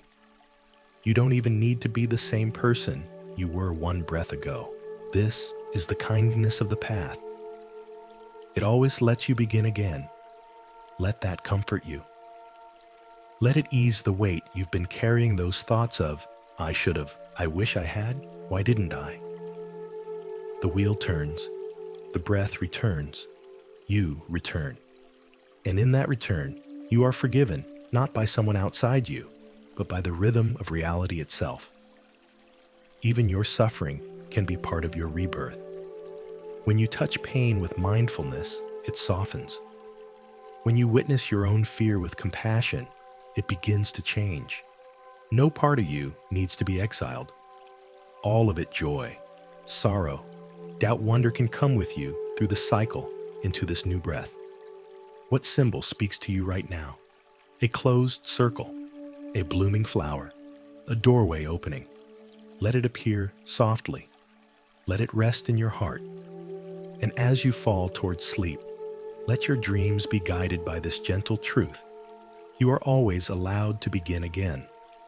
Not because you failed, but because life is spacious, because awakening is patient, because within you is a seed that doesn't give up. It simply waits for light and stillness and a little space. Tonight you have that space. Tonight the breath is enough. Tonight rebirth is not a story, it is a softness happening in you now. Symbolism in shadows and light. As we continue resting in the rhythm of rebirth, a deeper understanding begins to unfold. Light and shadow are not enemies. They are companions, two aspects of the same whole. In Buddhist symbolism, this duality is not a battle. It is a dance, an interplay between clarity and obscurity, between presence and forgetting, between knowing and not needing to know. Tonight, we explore that dance not with effort, but by watching how light falls across the symbols we've already met. Take the lotus, for instance.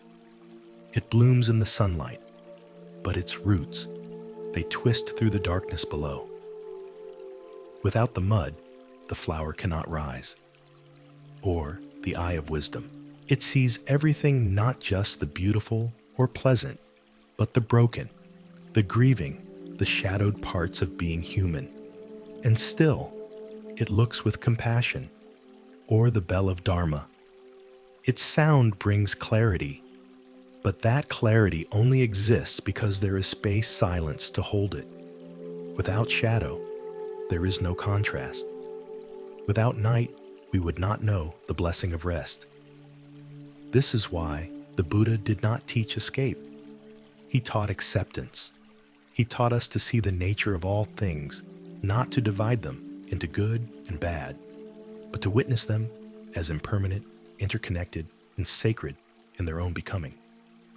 And so, the symbols we carry with us also carry shadows. They are not always bright. Sometimes, they are reminders of loss, of letting go, of seeing what we had once turned away from. But this, too, is part of the path. Because healing does not come only through light. It comes through integration, through welcoming the whole of your experience, every chapter, every breath, every contradiction, and holding it all with quiet presence. Tonight, ask yourself softly, what part of me have I not allowed into the light? Is there a shadow that still lingers, a memory, a belief, a wound I thought I had to hide? Let it come now. You don't have to solve it. You don't have to speak it aloud. Just look. Look through the eye of wisdom, not with fear, not with judgment, but with stillness. See the shadow, and let it know you belong too. You see, the moment we stop trying to exile the dark is the moment we begin to walk in true peace. Because in Buddhism, enlightenment is not becoming pure light, it is becoming whole. It is seeing clearly that nothing needs to be pushed away, that even the shadow has its own quiet offering. So tonight, rest in the symbol of wholeness, not perfection, not brightness alone, but wholeness, the circle that holds it all. If it helps, visualize that circle now. A perfect ring, a soft halo, a moon that waxes and wanes. Let it surround you. Let it hold your breath, your body, your history. And as you drift closer to sleep, let this truth settle over you like mist. You are not broken. You are not too dark or too light. You are simply becoming. And everything that has shaped you, every shadow, every silence, has been part of the path that led you here. Now rest. Not because the light has overcome the dark, but because they have finally learned to sit together in peace. Empty symbols, full awareness. Tonight we arrive at a paradox, a gentle one, a paradox that rests at the very heart of Buddhist thought, whispered through centuries of practice, carved into sacred texts, painted into mandalas, and echoed in the stillness of countless meditation halls. It is this: symbols are empty, and yet they are full. What could that mean? Let us sit with it gently. Take any symbol we've explored so far: the lotus, the wheel, the knot, the bell. On their own, they are shapes. They are forms. They are arrangements of lines and curves. They do not speak. They do not move. They do not do anything. They are in truth empty. Empty of fixed meaning, empty of fixed self, empty of power, until we meet them with awareness. And when we do, then something changes. Because though the symbol is empty, you are not. You are presence. You are consciousness. You are breath meeting form, meaning meeting silence. When your awareness touches a symbol, the emptiness becomes a mirror. You see not just an image, but yourself reflected back. You see your longing, your becoming, your quiet hope, your willingness to believe in stillness again. This is what makes the symbol sacred, not what it is, but how you see it. And yet paradoxically, its emptiness is its gift. Because a symbol that is too full, too fixed, leaves no space for you. But an empty symbol, it gives you space to rest, to wonder, to interpret softly, to grow into your own meaning. Let's pause here. Take a breath. Let that breath fall gently over the idea of emptiness. In Buddhist teachings, emptiness, shunyata, is often misunderstood. It does not mean void. It does not mean nothingness. It means interbeing. It means this is because that is. It means that nothing stands alone, and so nothing is solid, separate, or final. A bell is empty until it is rung. A mantra is empty until it is spoken with heart. A statue is empty until we bow to it with presence. And a moment is empty until we live it fully. But within that emptiness, there is freedom. You are not bound by the past. You are not locked in by identity. You are not fixed to one way of seeing, one role, one story. You can shift. You can open. You can let go. And in that letting go, a new fullness arises. A fullness not of grasping, but of being. The symbol still simple, still silent, now pulses with your attention. Not louder, not brighter, just deeper. Because when you meet an empty form with full awareness, the form becomes alive. And so tonight, as you rest under this soft light of reflection, let yourself become the space around the symbol. Let your awareness stretch beyond the shape, beyond the image, beyond the need to define. Rest in the unspoken. Trust the mystery. And know this, the symbols will pass. The words will fade. Even this breath will dissolve into sleep. But your awareness, the gentle witness behind it all, remains empty, still, infinite, kind. And in that space, everything is possible. Even peace, even healing, even dreams that unfold like petals, one soft moment at a time. Hands in mudra, heart in balance. Tonight, let's bring our attention to something quieter than words, gentler than sound. A gesture, a still hand, a palm turned upward, fingers curved, joined or meeting softly. A moment of stillness captured in form. This is the mudra, a symbolic hand gesture used in Buddhist practice. You've seen it in statues of the Buddha. You may have used it without knowing its name. But even in its silence, a mudra speaks. It says, be here. It says, this moment is enough. It says, balance is possible, even now. Let's explore this together. Imagine your hands resting gently by your sides. No tension, no demand. Now slowly bring them to rest, one over the other. Palms upward. Fingers relaxed. Thumbs lightly touching to form an oval, a soft circle. This is the dhyana mudra, the gesture of meditation, of deep concentration of stillness centered at the heart. You don't have to hold it tightly. You don't have to do it correctly. Just feel it. This gesture is a symbol in action, a bridge between the body and the unseen. Like all symbols, the mudra is empty of fixed meaning. But your presence fills it. It becomes a mirror for your inner state. And perhaps more beautifully, it becomes a guide toward a gentler one. Because sometimes we begin with the heart, but other times the body leads the way. The hands rest, and the mind follows. The shoulders drop, and the breath deepens. This is how mudra becomes a path, not just a shape, but a shift. There are many mudras. A raised right hand with palm forward, the Abhaya mudra, symbol of protection, reassurance, and fearlessness. Two hands pressed gently together, the Anjali mudra, symbol of prayer, greeting, reverence. Hands turned open and downward, the Virata mudra, symbol of giving, generosity, the open hand of compassion. Each one carries a different message. But beneath the variations, there's always one truth: balance. Not control, not perfection. Just the quiet harmony of being centered here in this moment with exactly what you carry.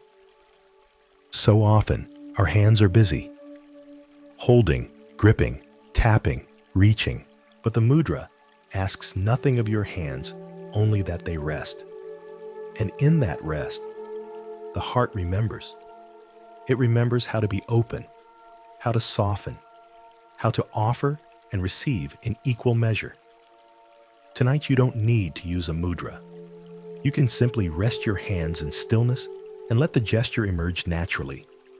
Or you can place one hand gently over your heart, the other over your belly. Feel the rise and fall. Feel the warmth of your own touch. Feel the presence that says, I am here. I am safe. Let the mudra be your symbol tonight. A symbol not of effort, but of release. Not of striving, but of allowing. Not of doing, but of being. And as you fall towards sleep, let your hands carry you. Let them balance the weight of your thoughts. Let them hold the edges of your rest. Let them whisper without sound, you are held. You are whole. You can rest now. Mudras for releasing and receiving. Now that your hands have found their place in stillness, let's explore two sacred movements hidden within every gentle gesture, releasing and receiving. They are not opposites. They are partners.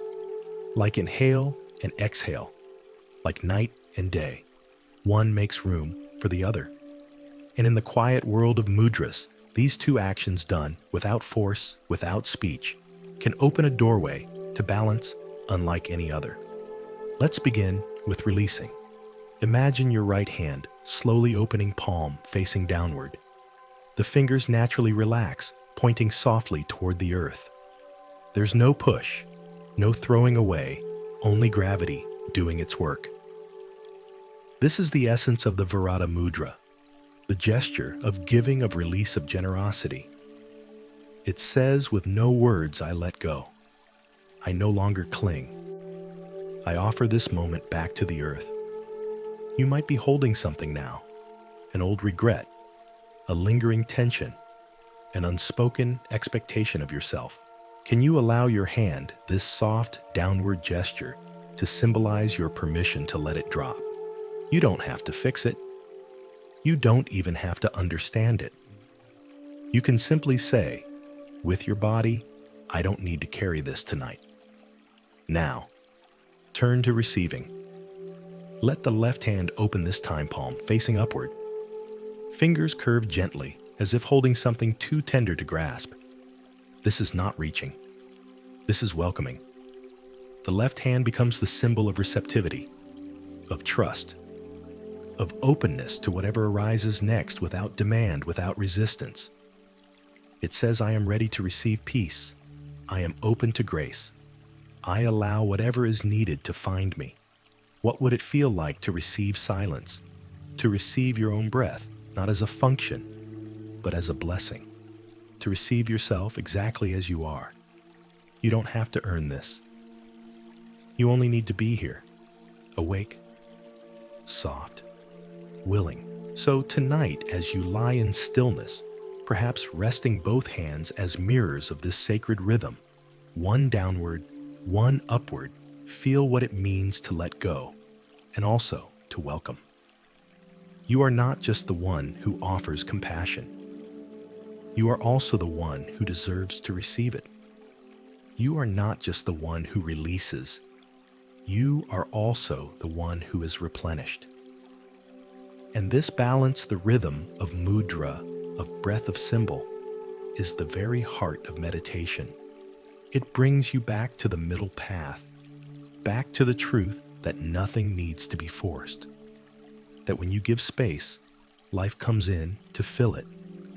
Let the gestures of your hands reflect the quiet wisdom in your heart, that surrender is not defeat, that openness is not weakness, that you can empty and still be full. Tonight your hands are not busy. They are sacred symbols. One offering peace to the world, the other receiving it in return. Let that be enough. Let that be everything, and let it guide you into rest, where all giving and receiving dissolve into the same gentle silence. Offerings at the altar. Within. We've offered through the hands. We've received with quiet grace. Now we return inward deeper still. Not to a temple on the mountain. Not to a shrine lit by candles, but to a place far more intimate. Tonight we approach the altar within. It does not require incense. It does not need robes or rituals. It asks only for your presence. Close your eyes if they aren't closed already. Take a breath. Slow, steady, soft. And imagine this. At the center of your being, just behind the still rhythm of your breath, there is a space. It's simple, empty but full, silent but alive. This is your inner altar, and what makes it sacred is your willingness to pause here. Just as every temple has a place for offering flowers, light food incense, this quiet space within you also longs to receive a gift, but not an object, a gesture of sincerity, a soft surrender, a whisper of truth. What might you place upon that altar tonight? Maybe it's a burden you're tired of holding. Maybe it's a wish you haven't spoken aloud. Maybe it's your sadness, shaped gently like folded cloth. Maybe it's just your breath. There are no wrong offerings. Even your weariness is welcome. In Buddhist practice, the altar is not for show. It is not for impressing others. It is a mirror of our own devotion, a reflection of our care. And when we light a candle or bow or simply sit in stillness, we are offering ourselves. Not because we are lacking, but because we are whole enough to give. Let this moment be your offering. You do not need to be composed. You do not need to be clear. You only need to be honest. Even if all you can offer tonight is this thought, I am doing the best I can, that is enough. Place that on your inner altar now. Let it rest there. Let it glow.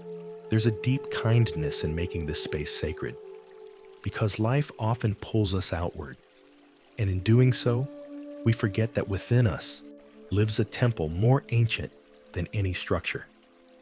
A space where no one watches, no one judges, only your true self waiting to be seen. Here you are, priest and pilgrim offering an altar silence and sound.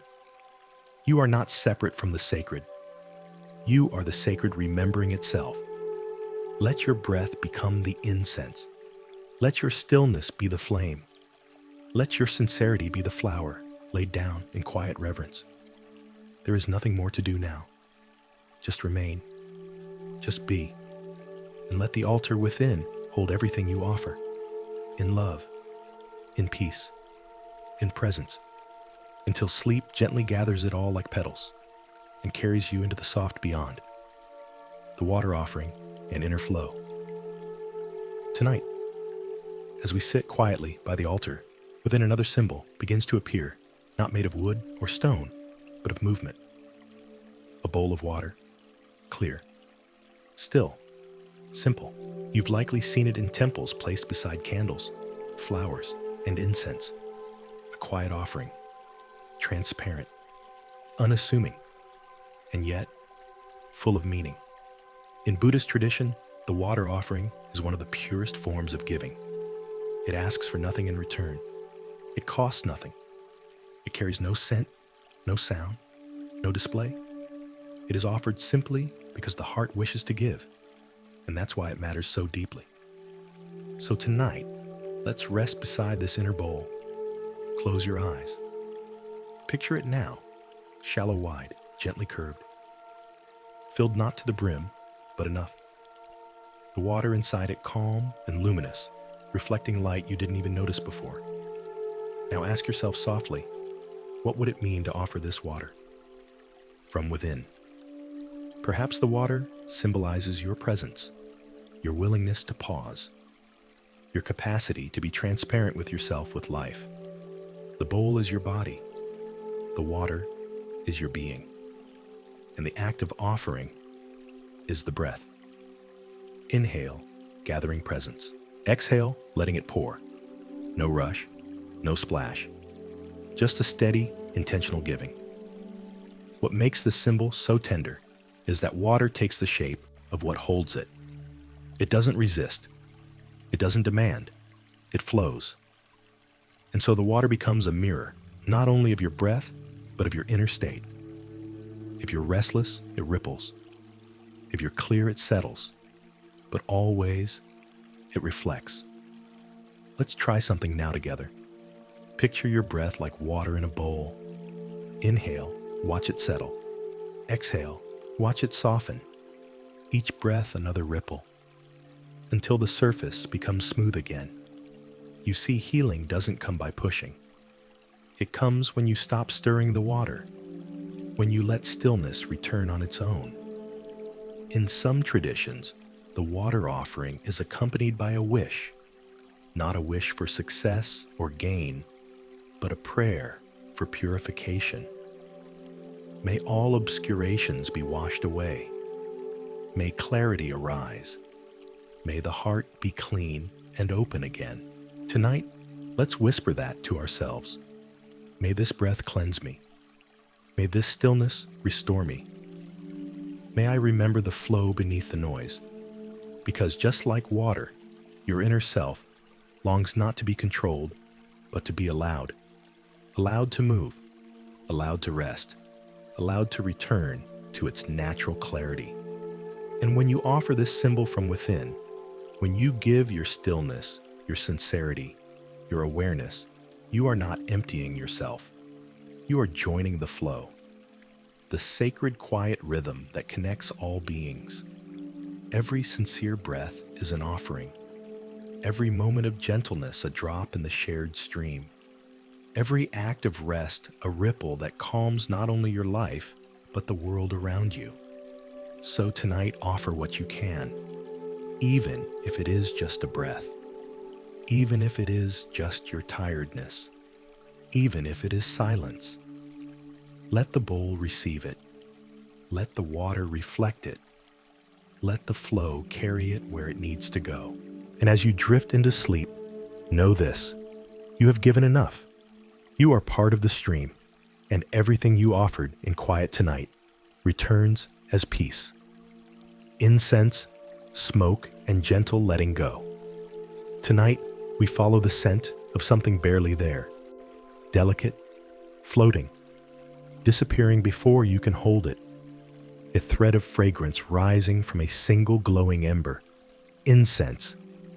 In many temples, the first thing offered each morning is a stick of incense, not to please a deity, not to perfume a space, but to symbolize something far more intimate: letting go. When you light incense, you witness a truth that words cannot teach. The stick stands still. The flame kisses it briefly, and then smoke. It doesn't resist. It doesn't try to keep its shape.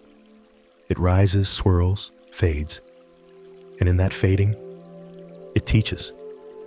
It teaches us how to release with grace, how to let things go, not because we're forced to, but because that's their nature.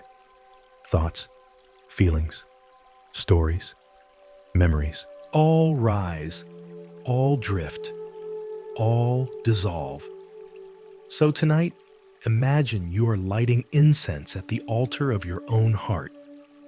You strike a match not to burn away who you are, but to bring light to what you're ready to let go of. Perhaps it's a small thought that keeps returning. Perhaps it's a tension in your chest. Perhaps it's something you didn't even realize you were holding. You light the incense, you bow, and you watch the smoke rise.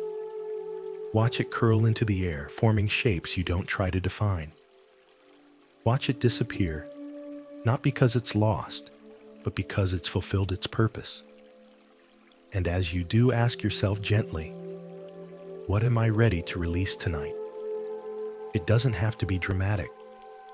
Maybe it's just the effort to be anything other than present.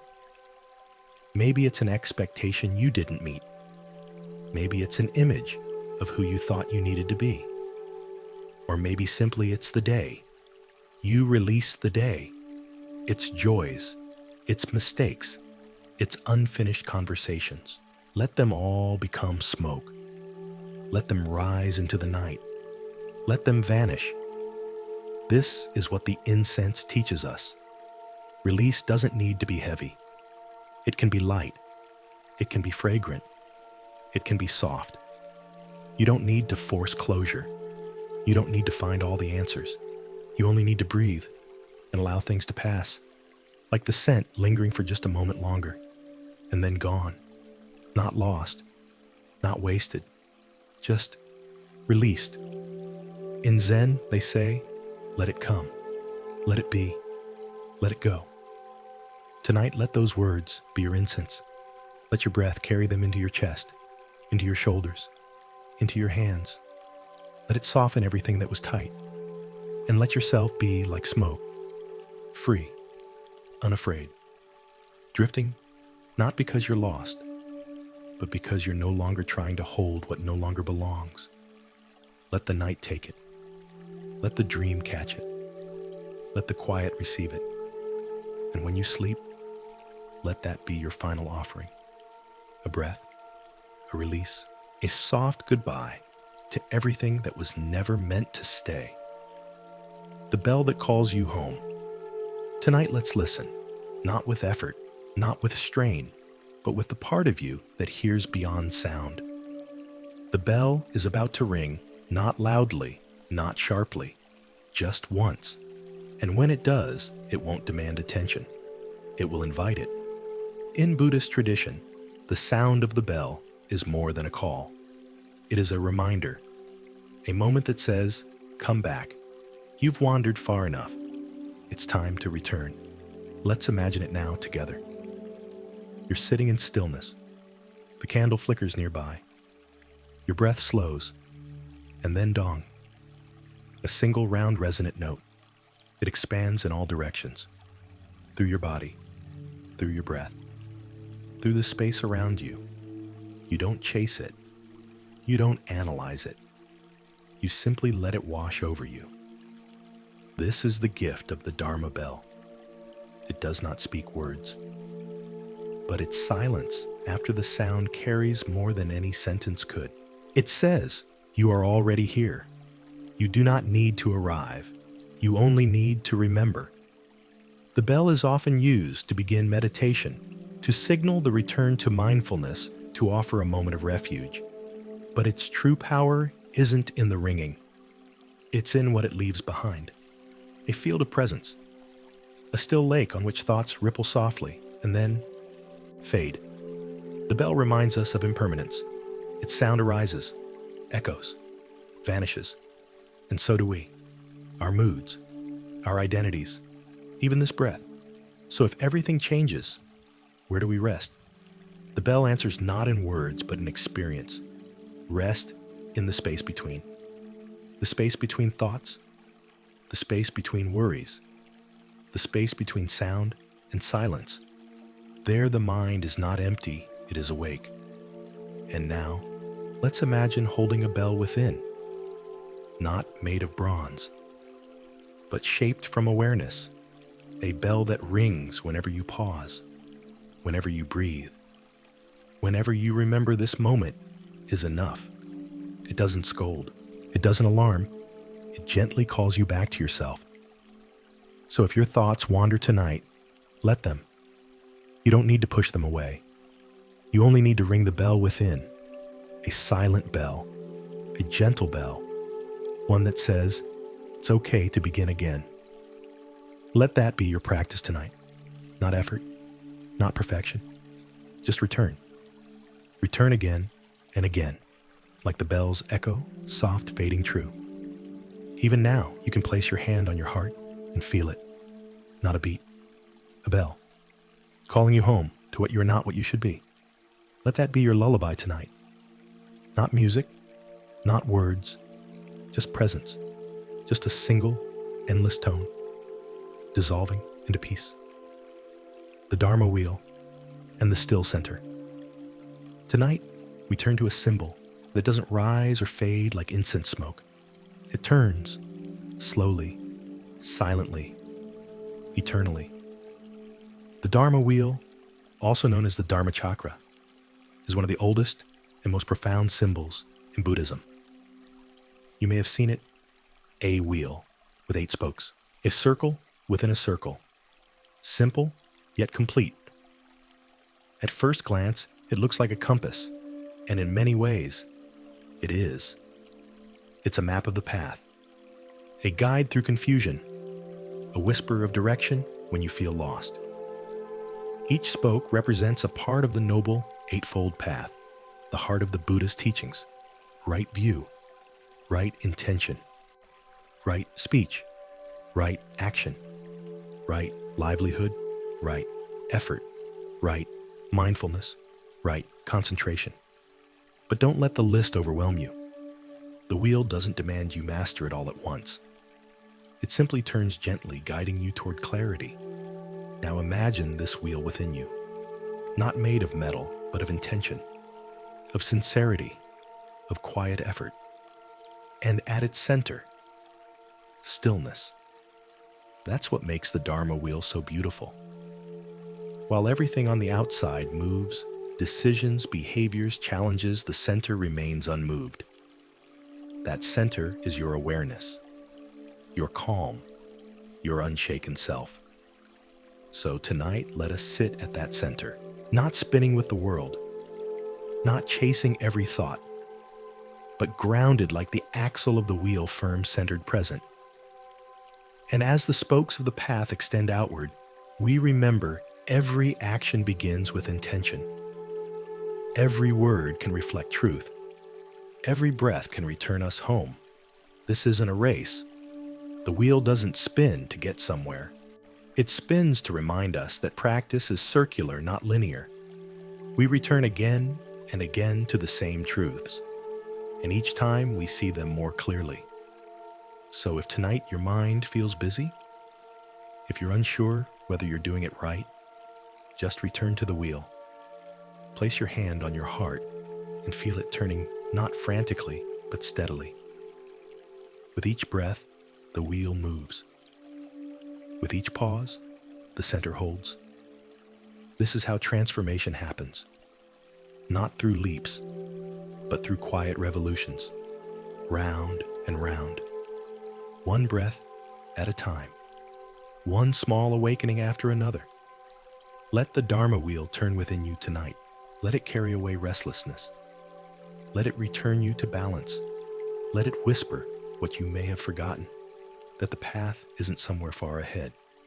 It's right here, under your breath, in your stillness, in this very moment.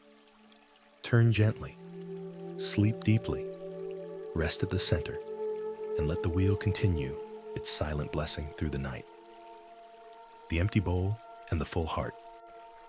Tonight we sit, not with answers, but with space. Not with possession, but with openness. And in front of us, resting softly in the silence, there is an empty bowl. So ordinary, so unremarkable. But in Buddhist tradition, the empty bowl is among the most profound of all symbols.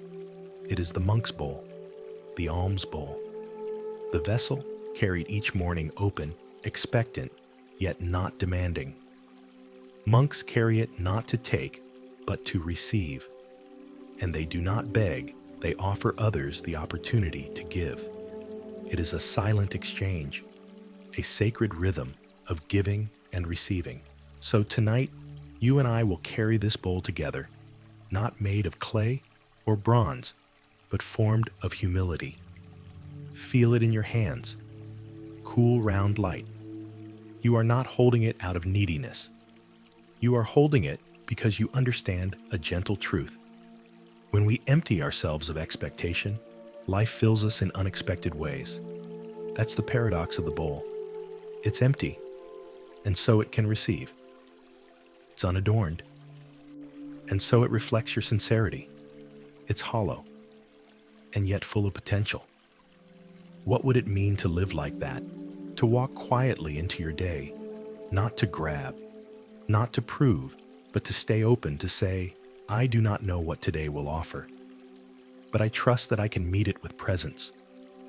Let this bowl become your symbol tonight. Place it in your imagination, at the center of your chest. Let it collect all that you are ready to surrender. The effort, the fear, the ache to be more. Just let it rest there. And now imagine what could flow in not material things, but peace, stillness, the quiet feeling that who you are is already enough. You see, an empty bowl is not lacking. It is ready. And when your heart is like that, open, trusting, unclenched, you begin to notice small joys arriving without being summoned. Moments of beauty you never had to chase. Kindness, like cool water poured gently into your waiting hands. Let go of the need to fill every silence. Let go of the need to hold everything together. Just for tonight, let yourself be the bowl. Let yourself be shaped by softness. Let yourself be open, not because something is missing, but because everything can enter when nothing is forced. And in this openness, there is fullness. Fullness of heart. Fullness of presence. Fullness of being exactly as you are. As you drift toward sleep, let the bowl remain with you. Quiet, ready, whole, not needing to grasp, only needing to receive the peace that is already surrounding you. The robe and the simplicity of being. Tonight, let us imagine something soft, not an idea, not a thought, but a simple cloth, woven not from silk or gold, but from quiet intention, the robe. In Buddhism, the robe is not merely clothing. It is a declaration, not of identity, not of authority, but of simplicity. When a monk or nun dons the robe, they are not saying, "Look at me." They are saying, "I choose a different way," a way that steps back from excess, a way that lets go of fashion, of competition, of outer performance, a way that says, "This is enough." So tonight, you and I will gently place this robe upon our own shoulders, not because we belong to a monastery, but because in the quiet of night, we also long for the simplicity it represents. Close your eyes. Feel the weight of the robe, light but grounding. It covers you, but does not confine. It warms you, but does not distract. The robe does not show wealth or style. It shows commitment. Commitment to the path, to letting go, to being rather than having. Imagine just for now, removing the complicated layers of your day, the decisions, the comparisons, the roles you had to play, and beneath it all is just you, wrapped in stillness, wrapped in simplicity. This is the robe. It asks nothing. It judges nothing. It simply says, "You are enough as you are." There's a gentle story told in some traditions. A novice once asked, "When am I ready to wear the robe?" The teacher replied, "When you can sit in stillness and feel no need to prove anything." Tonight you are ready, because here in this space there is nothing to prove, no one to impress, no image to maintain, just you, breathing, resting, letting go. And when we embrace the robe symbolically or physically, we are choosing something beautiful, a life of enough breath, enough warmth, enough peace. You don't need more to be whole.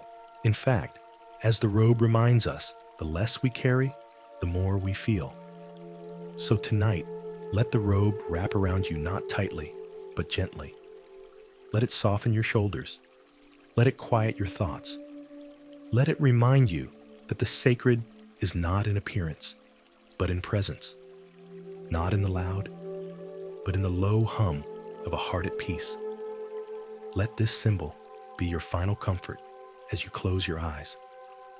A reminder that you are safe, you are simple, you are sacred, and that is more than enough. The footprints in the sand and the path you leave behind.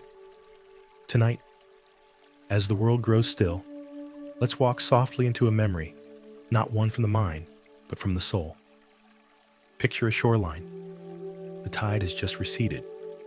The sand is smooth, damp, undisturbed. And then a single set of footprints. They begin somewhere just out of sight. They move forward slow and deliberate. They do not rush. They do not hesitate. These are your footprints.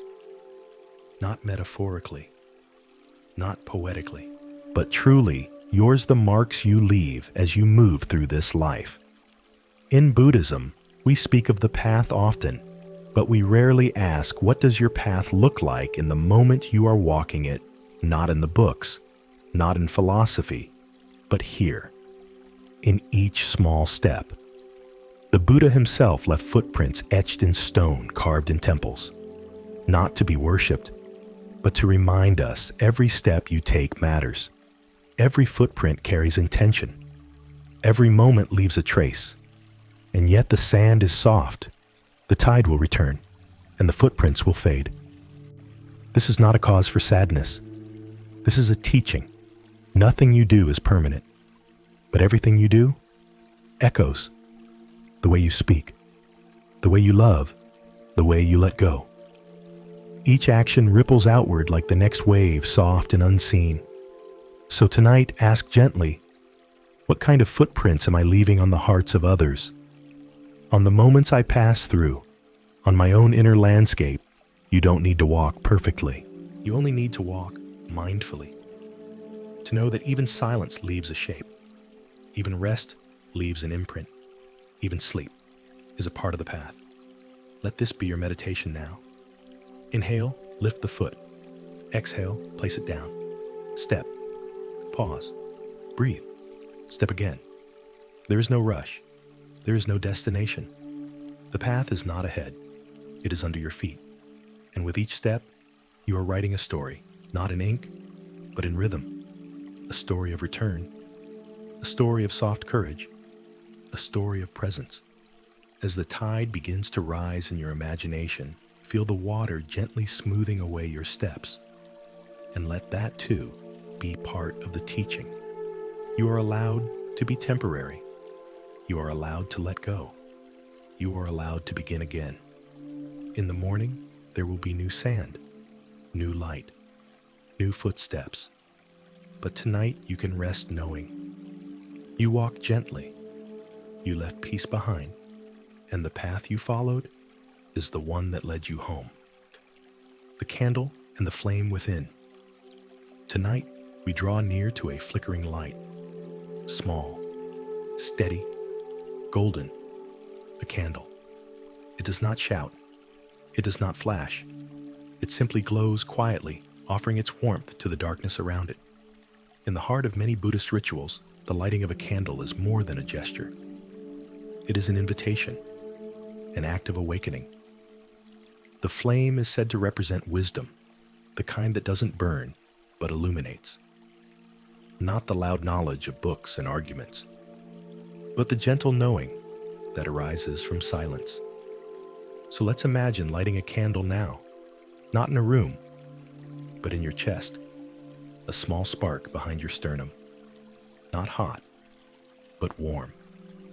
A quiet glow in the middle of your being. This is not something you have to build. You don't need to create the flame. It's already there. All you have to do is notice. Close your eyes. Breathe. And feel it. The soft warmth that appears when you stop chasing. the light that lives just beneath the noise, the stillness that does not need to prove anything. This is your inner candle. And like all real candles, it needs care. It can flicker when the winds of stress blow too hard. It can dim when we forget to breathe. But it never truly goes out. Even in moments of despair, it waits. Quiet, patient, ready. In temples, candles are often placed in front of statues, not to worship the statue, but to honor the light within. And so tonight, let your candle honor you. Let it say, I see the path you've walked. I see the burdens you've carried, and I am here to keep watch while you rest. There's a quiet teaching in the way a candle burns. It gives of itself. It does not complain. It does not rush. It simply transforms wax into light presence, into peace.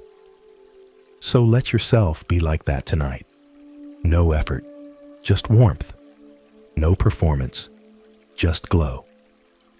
Let each breath be a soft wind that nourishes, not extinguishes. Let the flame dance gently behind your closed eyes. And know this, even when the room goes dark, even when thoughts arise, even when you forget yourself, your candle remains. It may be quiet, it may be small, but it is enough to light the whole night within you. So tonight, do not seek fireworks. Do not seek answers. Just sit with your flame. Let it speak in flickers. Let it guide your dreams. And when you drift into sleep, let your last breath carry this knowing. There is a light in you that no darkness can touch, and it is burning softly, even now. The Bodhi tree in the shelter of stillness. Tonight, we return to a tree, not just any tree, but the Bodhi tree. It stands in quiet strength. Its wide canopy of heart-shaped leaves whispers in the wind. Its roots dig deep into the earth, unmoving. This is the tree beneath which Siddhartha Gautama, the one we now call the Buddha, sat down and refused to rise until he found the truth. And under that tree, he awakened. He did not awaken by running. He did not awaken by fighting. He awakened by sitting in stillness. That's the power of the Bodhi tree, not just as a place, but as a symbol. It is the shelter of stillness. So tonight, let us find our own Bodhi tree. Close your eyes, and in your mind's eye, picture it rising before you. Its trunk, thick, ancient calm. Its roots like arms wrapped around the earth. Its branches stretching like a soft embrace. Sit beneath it now. Feel the ground cool beneath you. Feel the dappled sunlight as it flickers through the leaves.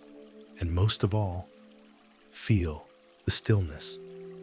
There is no pressure to think, no demand to achieve. Here you are allowed to just be. Like the Buddha, you are not seeking escape. You are seeking to stay right here in this breath, in this body, in this night. The Bodhi tree does not offer advice. It does not move or speak.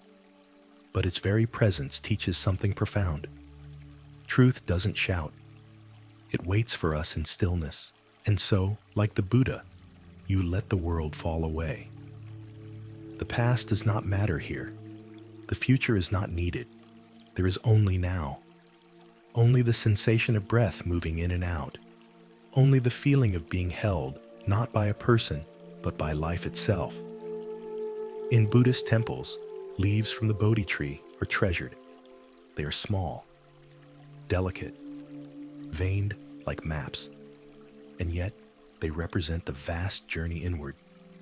So let your breath tonight be like one of those leaves, rising, falling, held by the invisible wind of awareness. The longer you stay under this tree, the more you feel it. Your thoughts begin to settle. Your heartbeat slows. Your spirit exhales.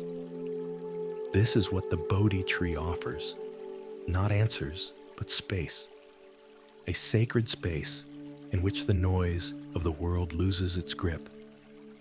And you remember, you don't need to reach enlightenment tonight. You don't need to solve anything. You only need to sit, to be, to listen to the leaves, to rest in the quiet company of something that has witnessed lifetimes. When you sleep tonight, let it be under that tree. Let your dreams pass gently, like clouds above the branches. Let your breath root deeper into peace, and know, even as you drift away, the Bodhi tree still stands, waiting, holding, sheltering you in the silence that awakens everything. The bridge of compassion, crossing without judgment. Tonight we step gently onto a bridge, not one made of stone or steel, but of understanding. In the vast symbolic language of Buddhism, the bridge is not always drawn, but it is always there between self and other, between pain and healing, between illusion and truth. We often think of bridges as something external, a structure, a crossing. But in Buddhist practice, the true bridge is internal. It is compassion. Not just a feeling, not just kindness, but a steady intention to meet the world with soft eyes and an open heart, no matter how jagged its edges may seem. So let us imagine tonight a narrow bridge suspended over still water. You stand at one end. At the other, the parts of yourself you struggle with, the regrets, the hurts, the things unsaid. And now, you begin to walk. Slowly, without judgment. Each step an act of compassion. Each footfall an offering of patience. This is not a bridge built overnight. It's woven from your willingness to understand, not to control. To forgive, not to forget. To meet yourself not as an enemy, but as an old friend returning after a long journey. In Buddhist imagery, Avalokiteshvara, the Bodhisattva of great compassion, is said to extend 1,000 arms, each with an open palm, each with an eye. Not to punish, not to correct, but to see clearly and hold gently. That's what compassion does. It sees without flinching, and it holds without gripping. You can be that tonight, for yourself, for those you've misunderstood, for those who've misunderstood you. Walk that bridge inward. Let the wind of forgiveness blow through you, not to erase the past, but to soften its walls. Each time your thoughts drift to blame, return gently to the bridge. You are not required to carry everything across. You only need to walk. And perhaps on the other side, you'll find that the person you feared meeting was only a part of you needing to be seen. Let this be your meditation. I cross this bridge with compassion, for myself, for others, for the path we all share. Tonight, as you lie back and close your eyes, imagine that final step, not into victory, not into certainty, but into openness. The bridge disappears, and you are whole, no longer on one side or the other, just here, breathing, free, because compassion doesn't just carry you forward, it brings you home. The bell and the sound of now. Tonight, let us listen, not to words, not to thoughts, but to a single sound, one that calls us home to this very moment. The bell. In many Buddhist temples, a large bronze bell is struck to begin meditation, not as a ritual for ritual's sake, but because the sound of the bell is said to awaken something deep inside. It rings, and everything else falls away. No to-do list, no guilt, no past, no future, just sound, then silence, then the echo inside your own breath. So tonight, let us ring that bell in the heart. Close your eyes. Inhale slowly. And now imagine the soft, clear tone of the bell as it fills the space. Not loud, not urgent, just present. It vibrates, not only through the air, but through you. This is why the bell is sacred. It doesn't command, it reminds. It reminds you that the only place you truly live is here, now. In Buddhist teachings, it's said that the bell invites you to return to yourself, not to someone you're trying to become, but to who you already are when you stop running. Try this. Each time your mind drifts tonight, simply return to the bell. Even if you don't hear it with your ears, hear it with your heart. One sound, one breath, one still point in the river of time. You may wonder what makes the bell so powerful. It's not the metal, not the craftsmanship. It's the space that follows it. After the bell fades, there's a gap, a pause, a moment of still awareness. That is where peace begins. Not in what we fill our lives with, but in what we let go of. Tonight, let the bell clear your mind. Let it make room for stillness, for ease, for dreams that rise like mist from a quiet valley. You don't have to be mindful. You don't have to do it right. Just let the bell ring in your imagination and let everything else fade. Feel your breath arrive. Feel it leave. Like the sound here then gone. And in between, a miracle. The soft truth that you are alive. That this moment is yours. And that peace is always just one breath away. So as you fall asleep, let the bell be your guardian. Let it sit in the center of your chest, ringing gently with each breath. Not to wake you, but to deepen your rest. Let it say, you have done enough. You are enough. Be still now. The sound fades, the silence deepens, and the night receives you fully. The river and the art of letting go. Tonight we sit beside a river, not a roaring, rushing torrent, but a quiet stream. It flows not to impress, but to move, to carry, to release. In Buddhist thought, the river is a powerful symbol. It teaches us that everything flows. Thoughts, emotions, desires, even suffering. Nothing stays still. Nothing clings. Unless we do. The river does not ask where it's going. It simply continues. And in its movement, it shows us the way to let go gently, naturally, completely. So tonight, imagine yourself sitting on a small, flat stone by this riverbank. The air is cool. The water glimmers with moonlight. And the only sound is the soft trickle of time passing. You are safe here. You are still. You are invited. Now in your hands, picture a small leaf. Upon this leaf, place something you're ready to let go of. It could be a thought that won't release you, a memory that stings, an expectation you can no longer carry. Place it there without judgment, and then place the leaf on the water. Watch it drift. Watch how the river accepts it without struggle. This is not about forgetting. This is not about erasing. It is about trust. Trusting that the river knows how to carry things. That you no longer have to. In Buddhist teaching, one of the central insights is anicca impermanence. Everything arises. Everything passes. Even joy. Even pain. Even the thoughts that keep you awake at night. The river reminds us you don't need to push the stream. You only need to stop holding on. Each breath tonight can be a leaf. Each exhale a release. Let your worries be carried. Let your fears be softened. Let the story you've been repeating in your mind dissolve in the current. And feel how in letting go, you do not lose yourself. You find freedom.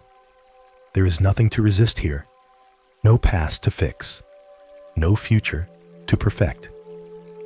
Only the gentle rhythm of water over stone. And maybe in that rhythm you begin to feel it.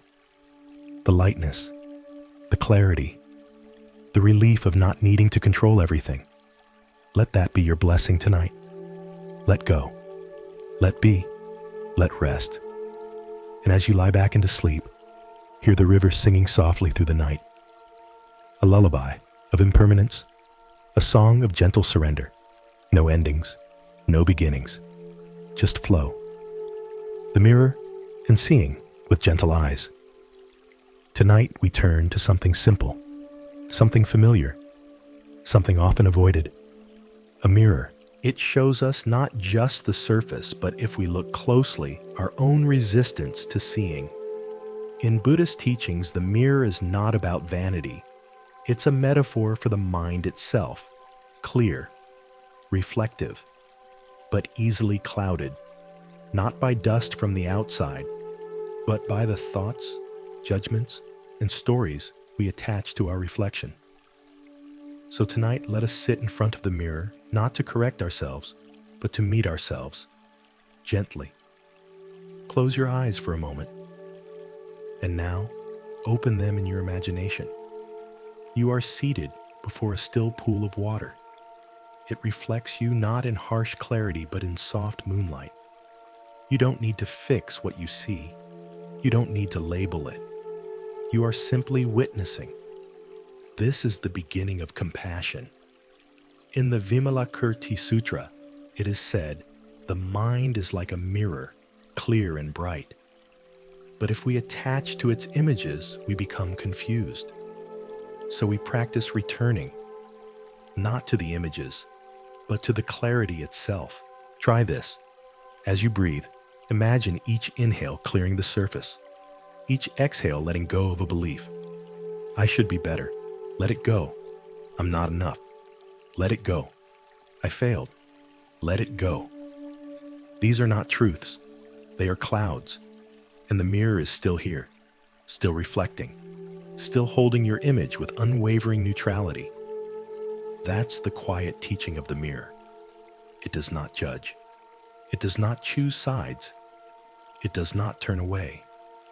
And neither must you. Can you look into yourself tonight, not with critique, but with presence? Can you see the face beneath the rolls, the softness beneath the defenses, the you who has tried, the you who is tired, the you who is still here? And when you see that self, wrinkled weeping, smiling silent, can you whisper, you are allowed to be? This is the heart of Buddhist compassion, not fixing, not achieving, just being with what is. With a steady heart, the mirror becomes a refuge, not a place of correction, but a place of recognition. And as you drift toward sleep, let this thought cradle you. You do not have to be perfect to be present. You only need to see, softly, clearly, lovingly. Let the mirror fade now. Let its calm reflect into your dreams. And let this night be one in which you are seen fully, gently, and without fear. The robe and the simplicity of being. Tonight, we touch something woven, not just from fabric, but from intention. A monk's robe. In Buddhist monastic tradition, the robe is not a costume. It is not meant to display rank or power.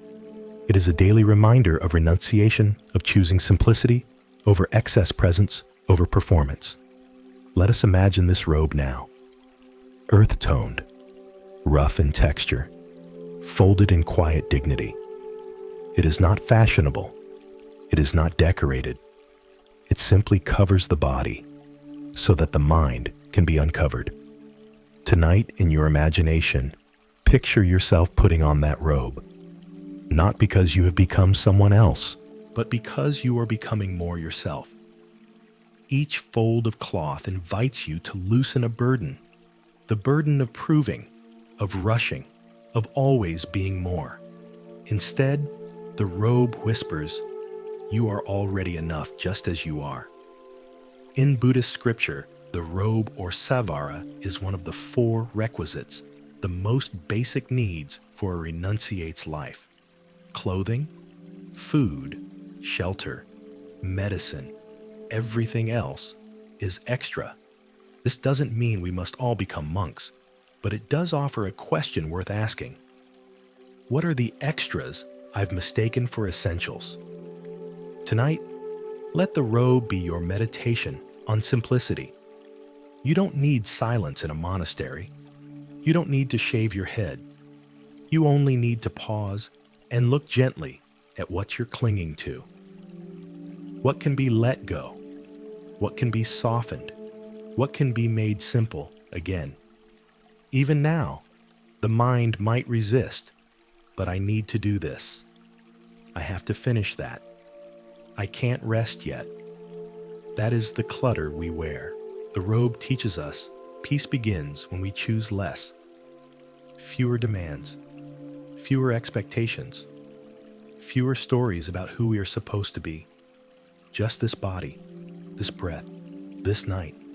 Feel the robe on your shoulders and your imagination, light but grounding. It holds you gently, not like armor, but like a second skin of acceptance. There is no competition in the robe, no performance, only a vow to live honestly, to walk gently, to love quietly. And so as you lie down tonight, picture yourself resting in that robe. It may be humble, but it is sacred. It may be plain, but it holds peace. Let it remind you, you do not need more to be whole. You do not need noise to be alive. You only need to remember that within stillness, you are already home. The sand garden and the tranquility of order. Tonight, we enter a garden where nothing grows, yet everything breathes. A Zen sand garden. It is not filled with flowers. There are no fountains, no statues, no noise, just white sand, raked into soft, sweeping patterns. A few stones placed with intention, space, silence. And yet, this simple composition holds something profound. It is a mirror of the mind. In Zen Buddhism, these gardens called karesansui are not just art. They are meditations made visible. Each line raked into the sand is an invitation to stillness. Each rock is a moment of contemplation. Each open space is a breath.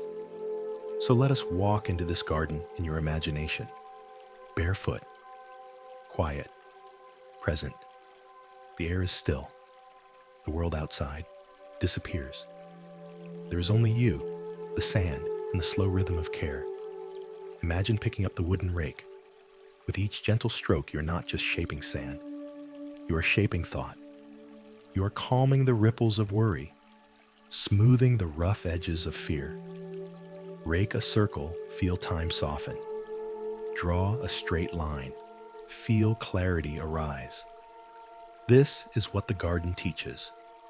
Peace does not come from abundance, but from simplicity, and from your willingness to participate in that simplicity mindfully. There is no right way to rake, no perfect garden, only the act. And when the wind comes and scatters the lines, you begin again. Without frustration, without attachment. This too is the lesson. Nothing stays, nothing holds. But every motion can be sacred. As you breathe tonight, let your inhale be the drawing of the rake. Let your exhale be the release of resistance. And notice how even in your body, there's a garden waiting. Not of sand, but of space. Space between thoughts, space between tensions, space for peace to enter. In Buddhist philosophy, shunyata, emptiness, is not emptiness in the sense of lacking. It is openness. It is the possibility of all things, just like the blank sand before it is shaped. Let your mind tonight be that garden. Don't worry about the stones. Don't chase perfection. Just tend. Just touch. Just smooth. And when you sleep, let your dreams walk barefoot through that garden. Let the quiet order calm your inner world. Let the open space remind you you are not here to be filled. You are here to be free. And in the stillness of the sand, you already are. The pagoda and the journey. Inward. Tonight we approach a structure rising quietly toward the sky, layered still and timeless. A pagoda. In Buddhist symbolism, a pagoda is not merely architecture. It is a map of awakening. Each level, a step on the inner journey. Each tier, a layer of understanding. From the base rooted in earth to the spire reaching toward the sky. But the real secret? The journey isn't upward, it's inward. Let's walk together now. You're standing at the base. A gentle breeze stirs. The stone is cool beneath your feet. The air is hushed, like the pause before insight. Take a breath. Now begin the ascent. The first level is the physical, your body, your breath. Solid, present. Here, this is where we all begin. Not in theory, but in experience. Notice the air in your lungs, the beat of your heart, the sensation of simply existing. This is your foundation. As you climb to the second level, you meet the mind, a flickering stream of thoughts, images, and stories. Don't fight it, just witness. Notice how the thoughts come and go like birds landing and leaving. You are not the bird, you are the sky. Now, the third level emotion. Here, the air feels different, more tender. You find memories, regrets, longings. Let them arise, let them pass. The pagoda does not fear the wind, it stands. The fourth level is wisdom, not from books, but from the silence beneath the noise. Here clarity begins to bloom, not as answers, but as peace with not knowing. You see that the climb isn't effortful, it's a release. You're not collecting more, you're shedding. Finally, the fifth level, stillness. Here, all motion fades. You stand at the top not to look out, but to look in. There's no view, only vastness. Not empty, but open. This is the space where compassion arises without reason, where presence exists without effort. And from here, you realize the pagoda was not built to reach the heavens. It was built to remind you that heaven is already within. You descend now, not downward, but deeper into awareness, bringing back what you've touched. Breath, presence, peace. Let that be your practice tonight. As you lie down, feel the levels of the pagoda inside you. Your body, your breath, your thoughts, your heart, and beyond it all, your true nature. Silent, spacious, steady. Let sleep come like descending footsteps. Let your spirit settle like the final stone, and let the pagoda remain within you. A quiet home for the soul. The Bodhi tree, and the stillness beneath all things. Tonight, we rest beneath a tree, not just any tree, but the Bodhi tree, where the Buddha sat and awakened. It was not a palace. It was not a temple, just a tree, rooted in the earth, reaching toward the sky. Under its branches, Siddhartha became the Buddha, not by escaping the world, but by meeting it fully in silence. Let us sit there now together. You close your eyes. The moon is high. The leaves shift gently in the night air. And in the stillness beneath those branches, you begin to remember you don't need to seek peace. You only need to stop chasing noise. This is what the Bodhi tree represents. Not a magical place, but the place where the mind is finally quiet enough to hear what has always been true. You are not broken. You are not behind. You are just tired. And tonight, you can rest. The roots of the Bodhi tree reach deep, anchoring you in presence. Its trunk supports you, even when you can't support yourself. Its branches offer shade from the harsh sun of thought. Its leaves catch the light like tiny hands of grace. The Buddha sat beneath this tree for 7 days and nights, facing his fears, meeting his desires, seeing clearly. You don't need 7 days. You only need one moment of not turning away. Can you sit now? Just sit, without fixing, without fleeing. Let the stillness wrap around you like a soft robe. Let the tree be your guardian. Each breath you take is a leaf on the wind, each exhale a letting go. And in the silence beneath this tree, truths begin to rise. I don't have to earn this peace. It's already here. The storm outside does not reach the stillness inside. I am enough. right now. There is no test here, no enlightenment to grasp, just the gentle invitation to stop and stay. The Bodhi tree does not ask you to understand everything. It simply holds space for you to be. So let it hold you tonight. Feel your back resting against its trunk. Feel the earth supporting your weight. Let your thoughts pass like clouds. Let your heart soften like the soil around its roots.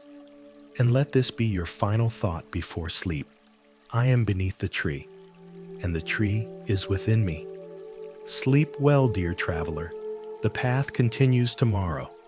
But for now, just rest, under the tree, within yourself, at peace. The bell of mindfulness and the pause that heals. Tonight we return to a sound, not the chatter of the world, not the noise of the day, but the clear, gentle tone of a mindfulness bell. In many Buddhist traditions, a small bell is rung to invite silence, not to fill space, but to create space, between thoughts, between emotions, between all the things we think we must do.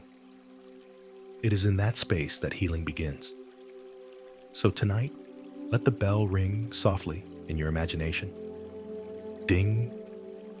And for just a moment, everything stops. You're not late. You're not wrong. You're simply here. That one sound breaks the trance. It brings you home. Thich Nhat Hanh once said, "When we hear the bell, we stop talking. We stop our thinking. We breathe. We return to ourselves." This is the power of the bell. It doesn't interrupt. It invites. A pause, a breath, a return. Can you hear it now? Ding. Let that be your anchor. Each time your thoughts begin to race, imagine the bell. Each time your body tightens, imagine the bell. Each time your heart aches, imagine the bell. It doesn't demand. It doesn't scold. It simply reminds. It says, come back, not to fix, not to change, but to notice. Right now, you're breathing. Right now, your body is still warm. Right now, this moment is unfolding, and it is enough. Let's practice. Inhale slowly, exhale gently. Now imagine the bell again. Ding. This is what present sounds like. This is what your soul remembers when the world forgets. You may wonder, how can something so small have so much power? Because the bell doesn't carry sound. It carries permission. Permission to stop. Permission to be. Permission to trust that silence is not emptiness, but fullness. Tonight, let the bell walk with you into sleep. Let each breath be a chime. Let each heartbeat be a note. Let this night be your meditation, not by effort, but by allowing. The bell rings, you breathe, you return, again and again and again, until the only sound left is peace, the offering bowl, and the practice of receiving. Tonight, we hold out our hands, not to take, but to receive. And in your imagination, now resting gently between your palms, is a begging bowl. In the Buddhist tradition, this simple object carries a profound teaching. It is not about lack. It is not about shame. It is about openness. Monks and nuns carry the bowl each day, walking silently, accepting whatever is placed inside. They do not ask. They do not choose. They receive. And in that receiving, they release control. Can you feel that now? The smoothness of the bowl, its quiet weight. It holds not just food, but humility, gratitude, trust. Tonight, let the bowl be a symbol of your own heart. What would it be like to approach life this way, not grasping, not demanding, but simply open? What comes, comes. What doesn't, doesn't. And still, the bowl remains. In the Dhammapada, it is written, let go of clinging. Let go of expectations. Let go of fear, and the heart will be filled. The offering bowl shows us this. When we empty ourselves of want, we make space for grace.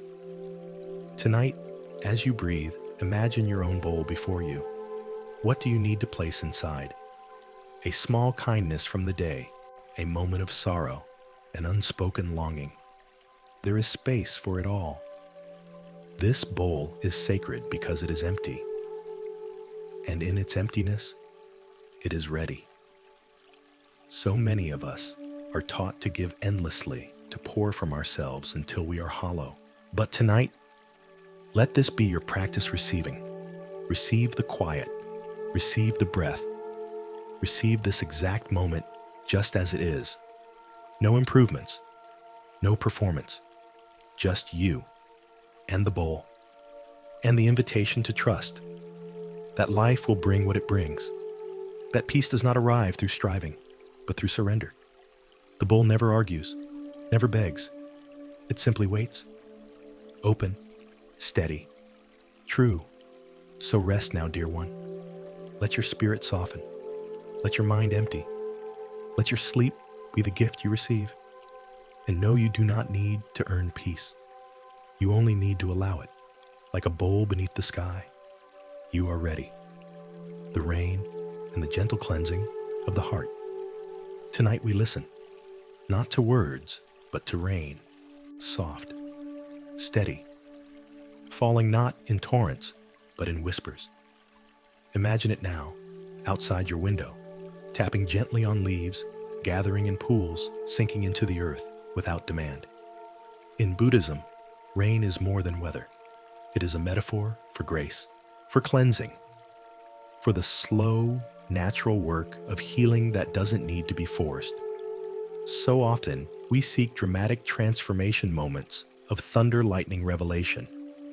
But the Dharma reminds us true change often comes quietly, like rain in the night, washing away the dust, softening the hard ground, making space for growth.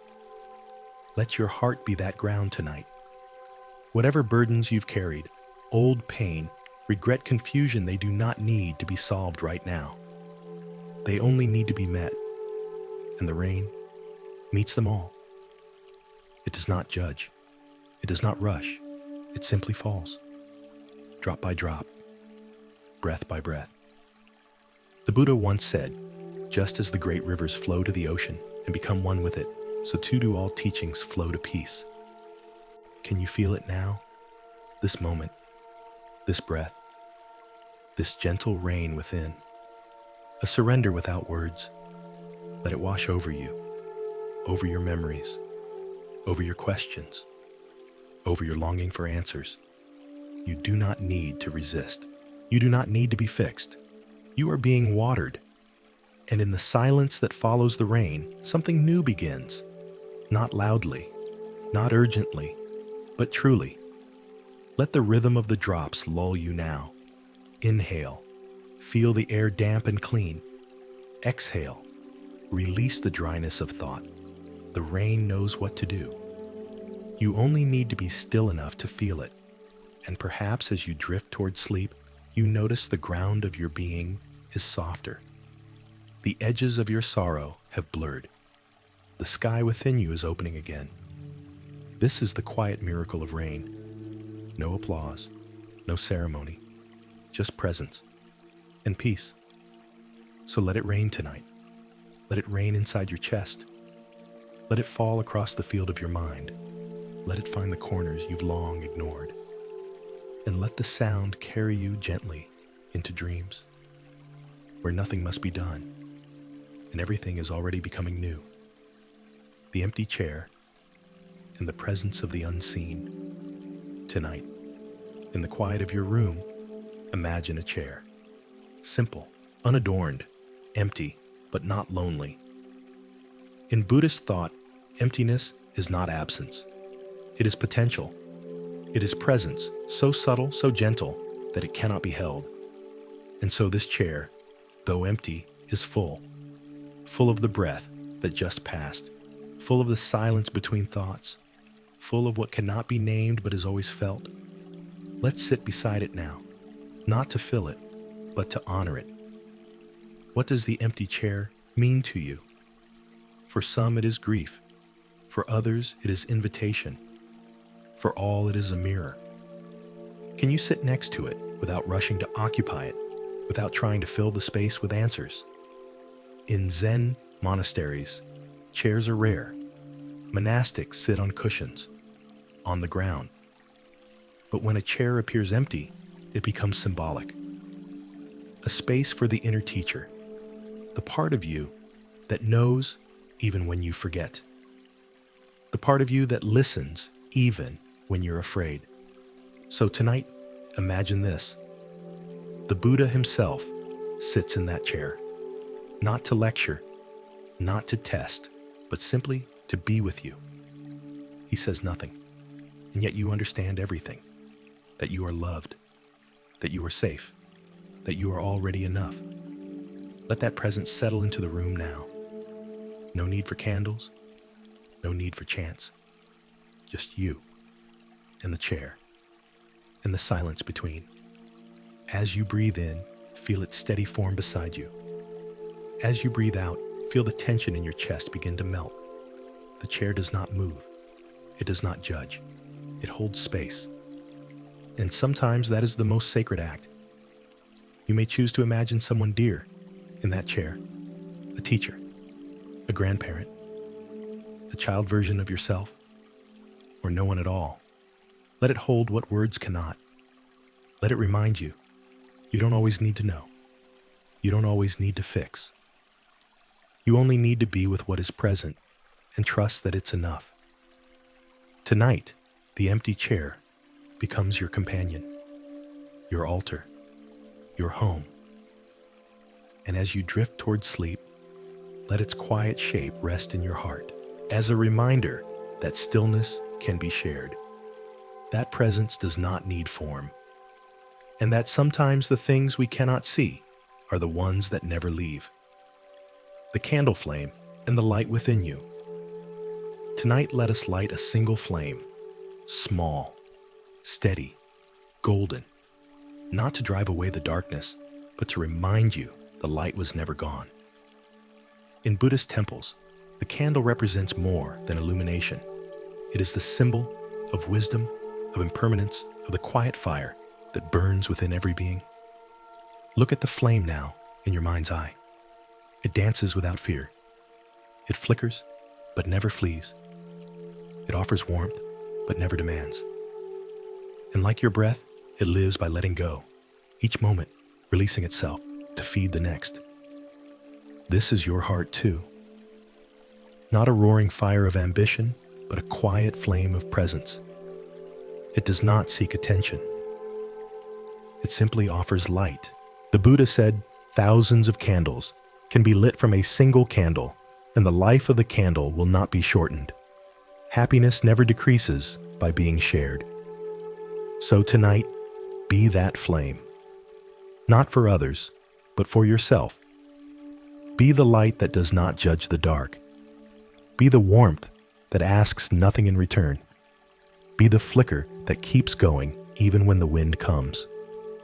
Sometimes we think awakening must be grand, but most of the time, it is a whisper, a breath, a choice to remain soft, a moment when you say, I will not turn away from myself. Let that be your vow tonight. Let the candle burn slowly inside your chest. Its glow touching every part of you, the tired places, the joyful memories, the quiet grief you haven't spoken aloud.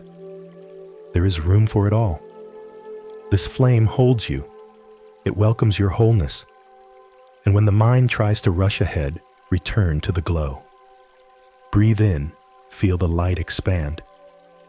Breathe out, release into its warmth. You are not lost. You are not too late. You are the candle, and the holder, and the hand that lights it again and again. Let the night deepen now.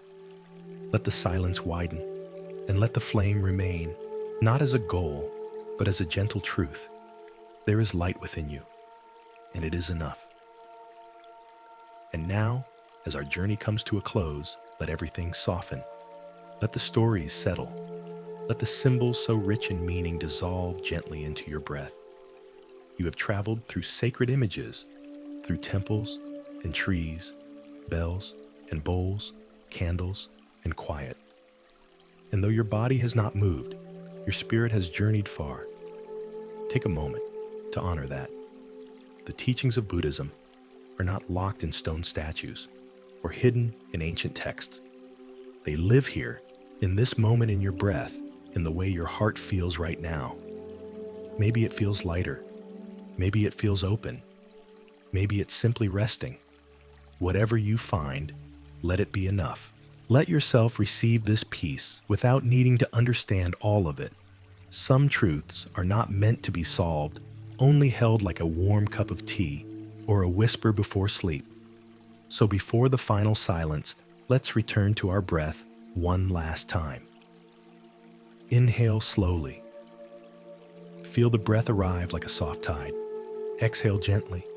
Feel the breath leave like mist from a mountain. There is nothing more you need to do. The symbols remain. The wisdom remains. You remain. Quiet. Whole. Home. Thank you for being here, for walking this path with me, for trusting the silence, for allowing yourself to rest. The night holds you now. The teachings cradle your mind, and peace rises from within like moonlight over a still lake. Thanks so much for watching, and I'll see you in the next one.